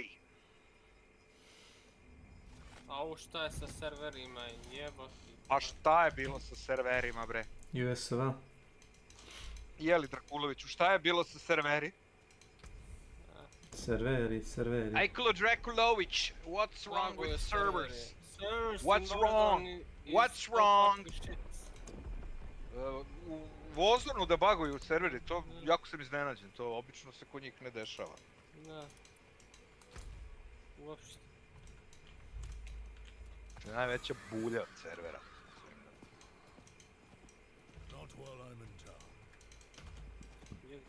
Lagu hantuje malo dete za vozom smeće, evo, od servera. Ha. Server opet. Moguće ovo, bre! Moguće, strano je moguće. Brate U i tebra U.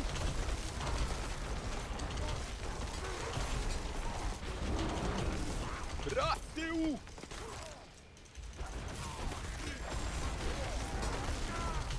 Ti brate U ili tebra U?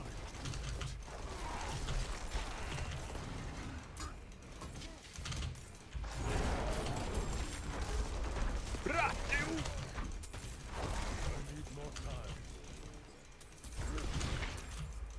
Au, brate U!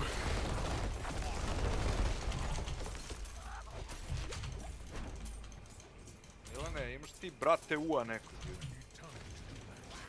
Jeli, Milane, imaš brate U-a neko? Imaš brate U-a?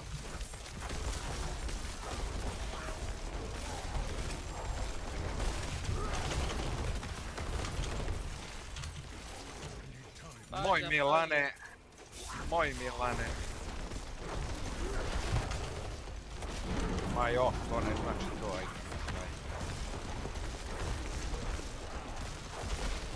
Kurac.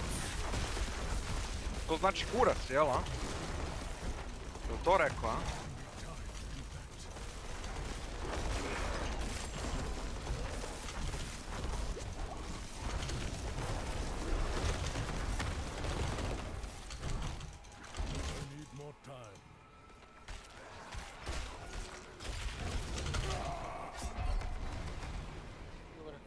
Smiri se.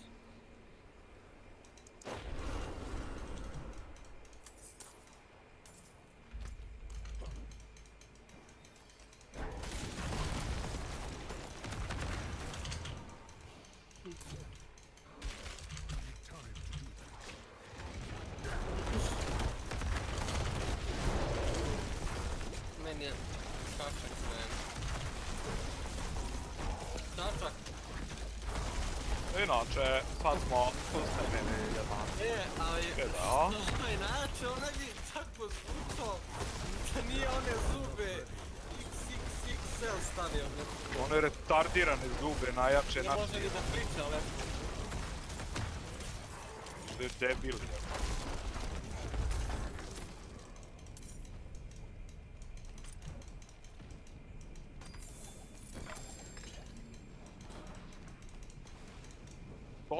Totalitarni debilko je.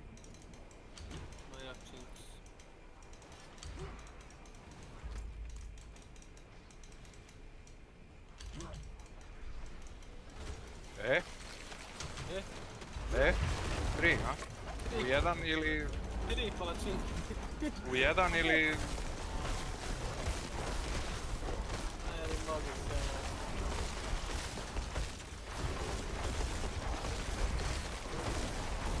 Jeli? Tri palačinke...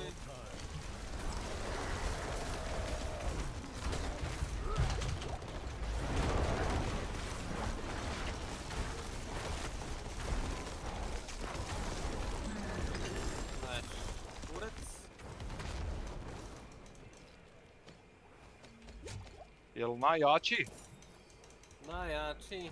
Slovensko kurac.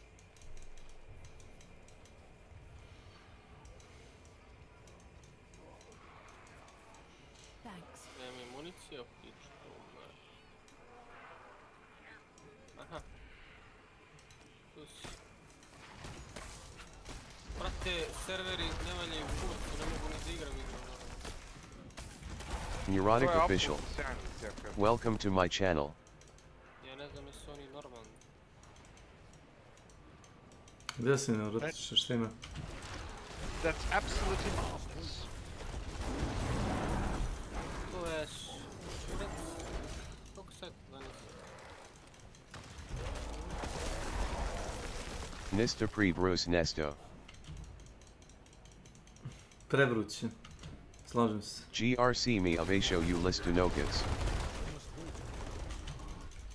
Lami I probadillo.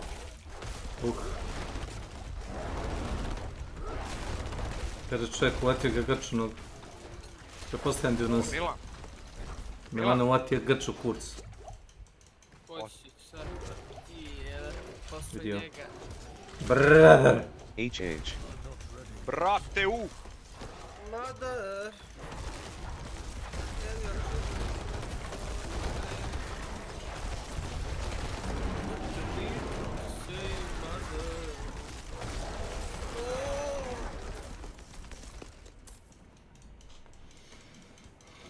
Serveri u Warzone. A, ja bi trebao da sam level 75. Bravo. Good morning u Warzone. Good morning. Dracula kuka. Samo igra. Gdje on spava? Onda spava. To je gubljenje vremena. Gdje ja da spavam u dva? Ja sam napravio grču listu malo došao da ali to boli da se. Samo treba u sljedeći par. Ne, ja te u snu uhvatio. Obično tako. To je sjajno. To je apsolutno sjajno. Samo ideš u sljedeći položaj i prste na tlo i samo spustiš onako stopala jer se otpusti. To je pro savjet. To je mislim. Čini se da imaš iskustvo s tim? Pa imam to što me hvatilo u mladosti dosta. Ali zajebano, znaš kad te probudi, evo tamo što desi, evo te žio pičku materinu.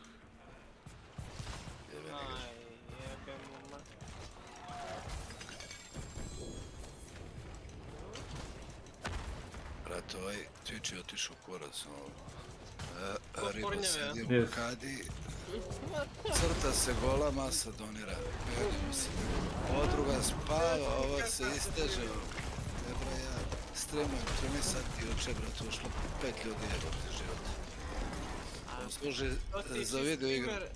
Otići primer kako ljudi neće da rade nešto normalno, nego se... Pa, ne računati moj glas ako gledam Drakulu i tebe jednom, znaš.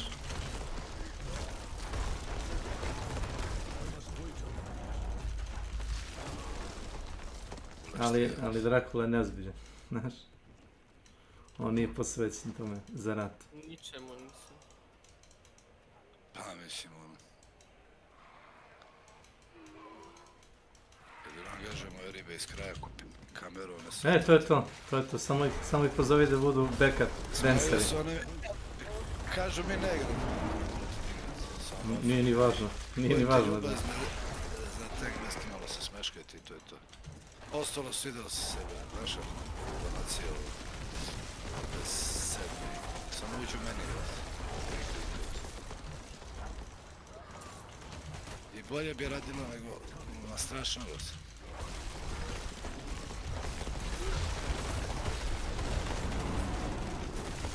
Pobedili smo uče onih 100 jebronih. Ovo se zebate. Da se pobedi, čekaj nešto. Ja moram odigram sa samo još jedan meč. Sama. Dobro kuši. Pozitivno. Zajebala se. Mislim da više voli da priča nego bilo što. A meni ne smeta da se ona ništa igrala. Ne igram u pare, bro. Mislim nekad nešto pustim. Ko, ona ženska što je bila sinoć? Što ima veze? Ne znam donare, ali dobro je pozitivno. Ne, to super je. Nego ja kažem čisto da znate dobro. Ima sina i čerku, kaže rano sam sudala se da je to sve. A, 19 sudala. Mene majka s nikom na 19, to je pre bilo normalno. Sad, ja kad pitam drugaricu, kaže mi se, a razpad, što mi da robi? Ako ne razmišljaju, krv ti jebe, mraš. Meni je bilo zabavna anketa kad je pitao novinar da li je današnji feministički pokret uradio više gori stvari za žene nego bolji. Gore, brate. Sve je počelo sa serijom Seksi Gradnicu. To se seća kada nazad se krenula sa tom serijom.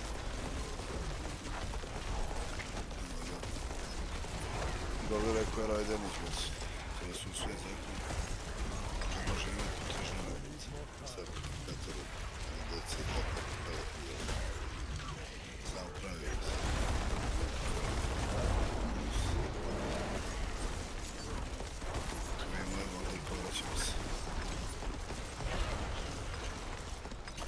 A kad oni drkaju kurac, menjaju svaki nadalje.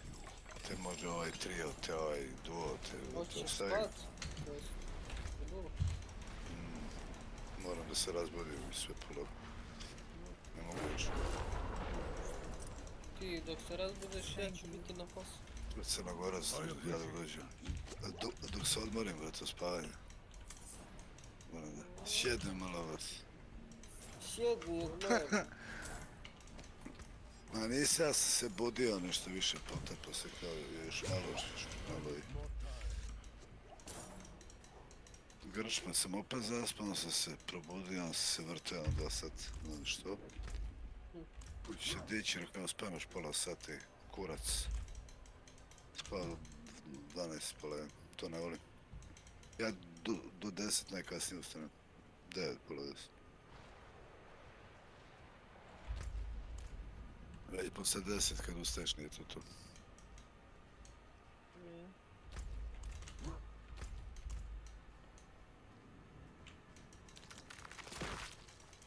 Sad ću vam pokažem prvi njuk na Vandelu, ali nisu isti elementi kao na Almazri. Za bi bacio nuk treba ti 4 uzastopne pobjede, tako nešto. 5. Sad su bacili na onda.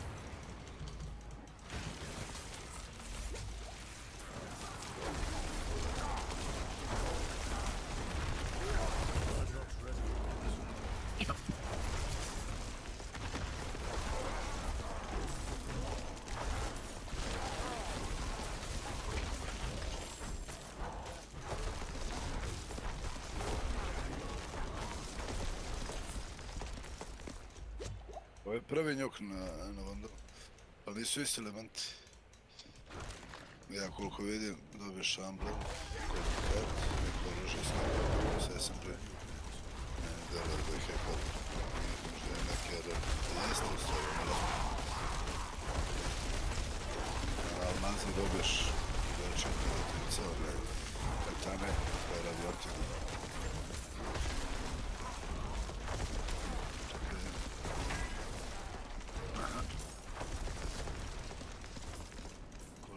Emblem, sticker kao radioaktivni i leopard stvarno nije loš. Malo bure izgleda da stavljaju element za par. Ali brate, treba uzeti 5 boba. Ti snimke ne radiš.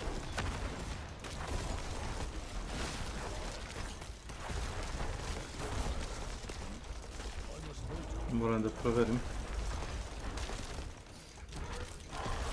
Gdje? Ejde, prestani da trčiš.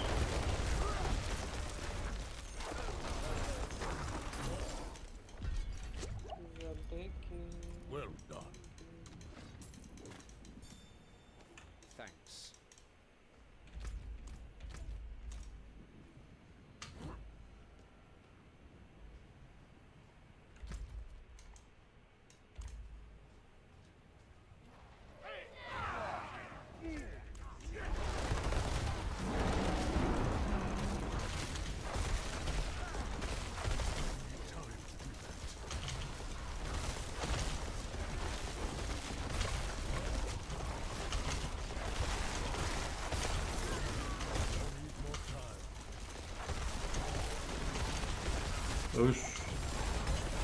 Taj.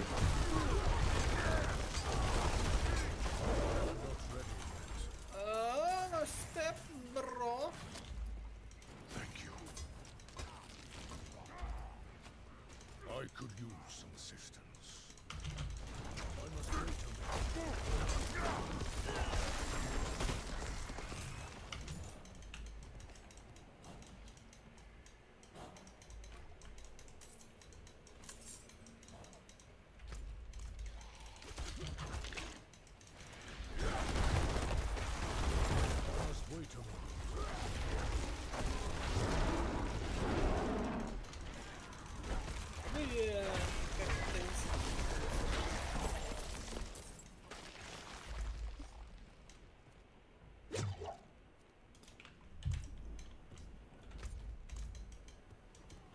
Dobri smo juče imali mečeve, ne vratit ću.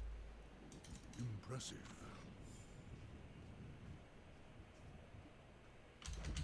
Ovo je topa, bro, kurac. Yes. Vrućica, što bi rekli Hrvati.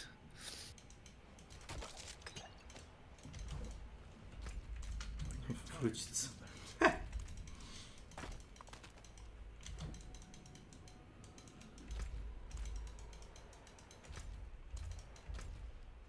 Oh no. Oh no. Not like this. No, no, no, no, no, no, no, no, no, no.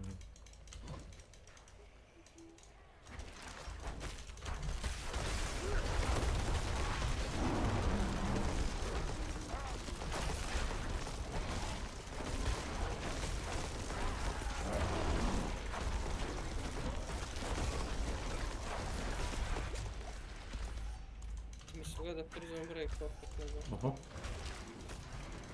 Oho. Oho. Oho.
Da nije on malo mnogo, mamu mu jebem.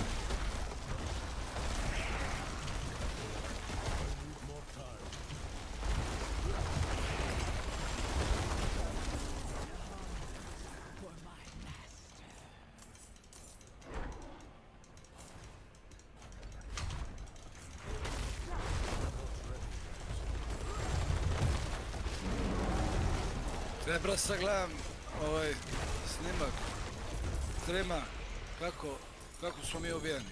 Brate, ove ljude treba im vezati ruke na stojanim čekićem za meso, brate. Tući po rukama. Kako ljudi mogu da igraju tako, brate? Pretvore se u saksiju, čučnu ćošak. U nekoj sobi i dok se pucaš, oni izađu iza leđaš. Došli. Pa to ti je dosta dobar način da pobediš. Ako tako zamišljaš pobedu. Tako da igram, brate. Mogu razumijem ja neke situacije određeno da igraš pasivno, to je okej, ali... Kočiš, ne ide, čučneš, brate. Misliš kad ti je ekipa mrtva, a ti si zadnji od vas 4, treba da igraš malo taktički, to?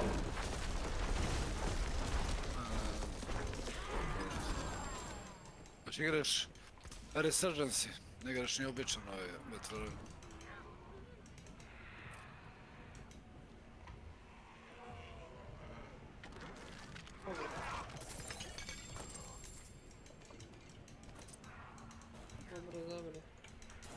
Dobre, dobre.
To ne radiš tako li?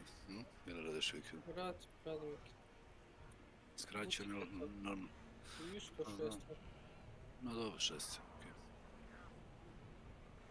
A butik je to, butik mora da se radi vikendom najviše. Tad ljudi ne radi. Tad se najviše prodaje roba.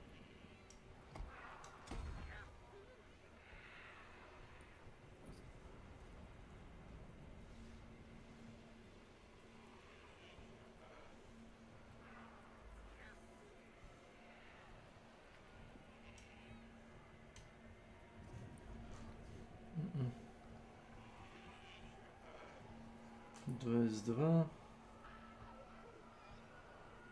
i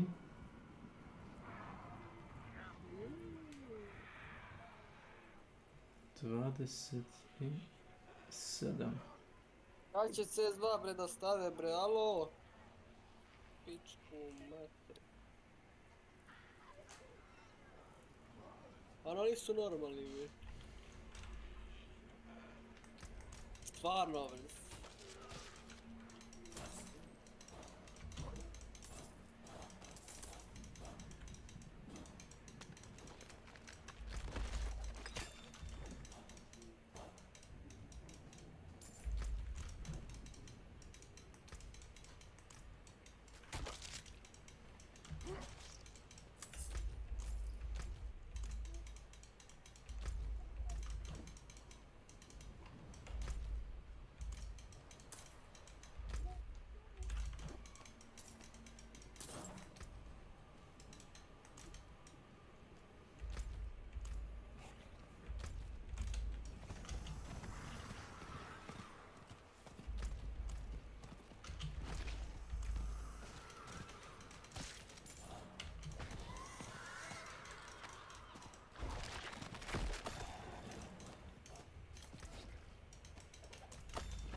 Da.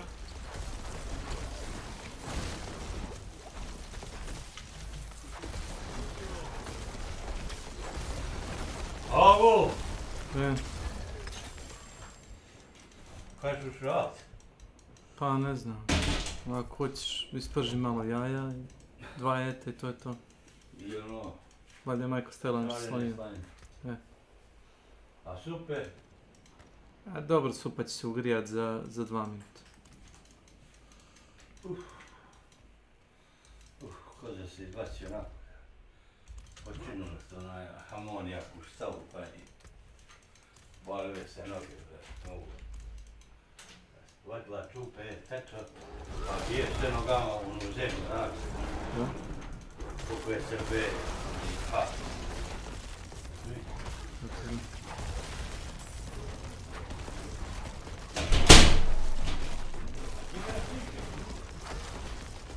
Sinoć sam ga vidio jednom i juče ujutro.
Okay. Welcome to my channel. Žive s tim. Ispod mora. Guys. Gays. Hey, gay, good.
Feel mercy.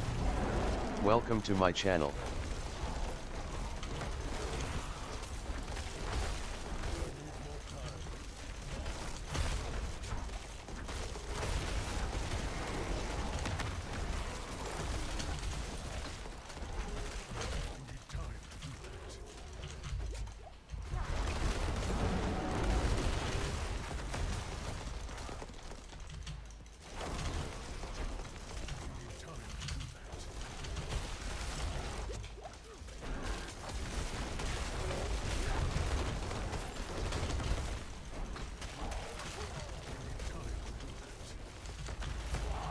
Ah.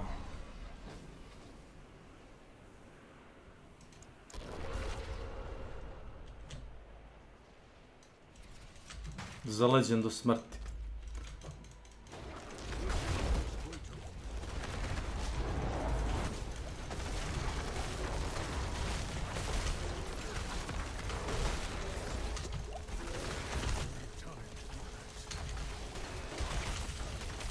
Opet. Moguće.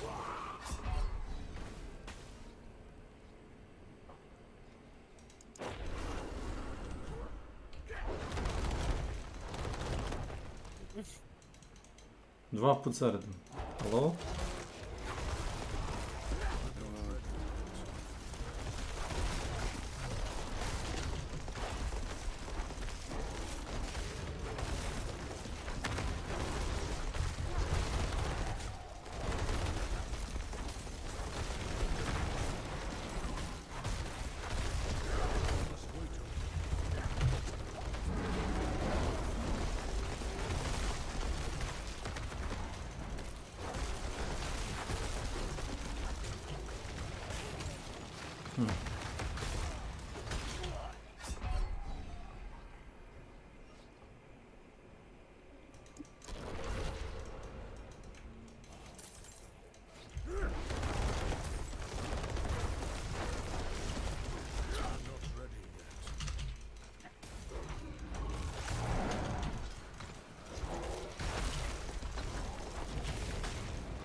Možda je čovjek otišao zapali cigaru.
Pretty good.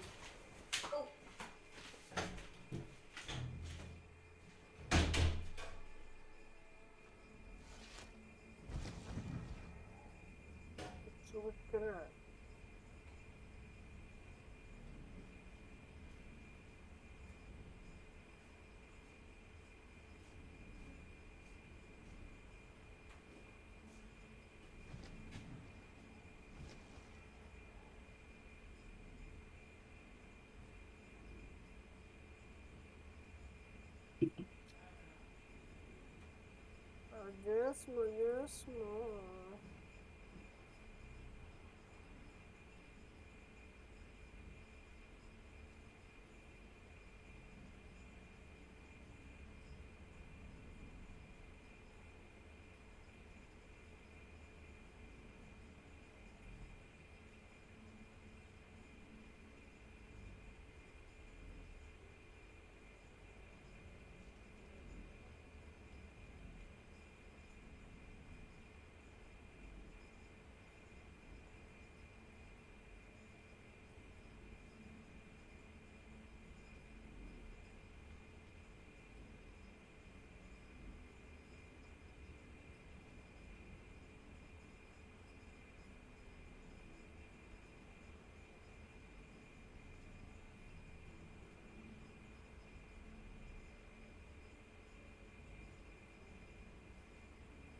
Aj, otišao sam, vidimo se uveče.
Toplo moram klemuju. Znojim se kao vepar jebot.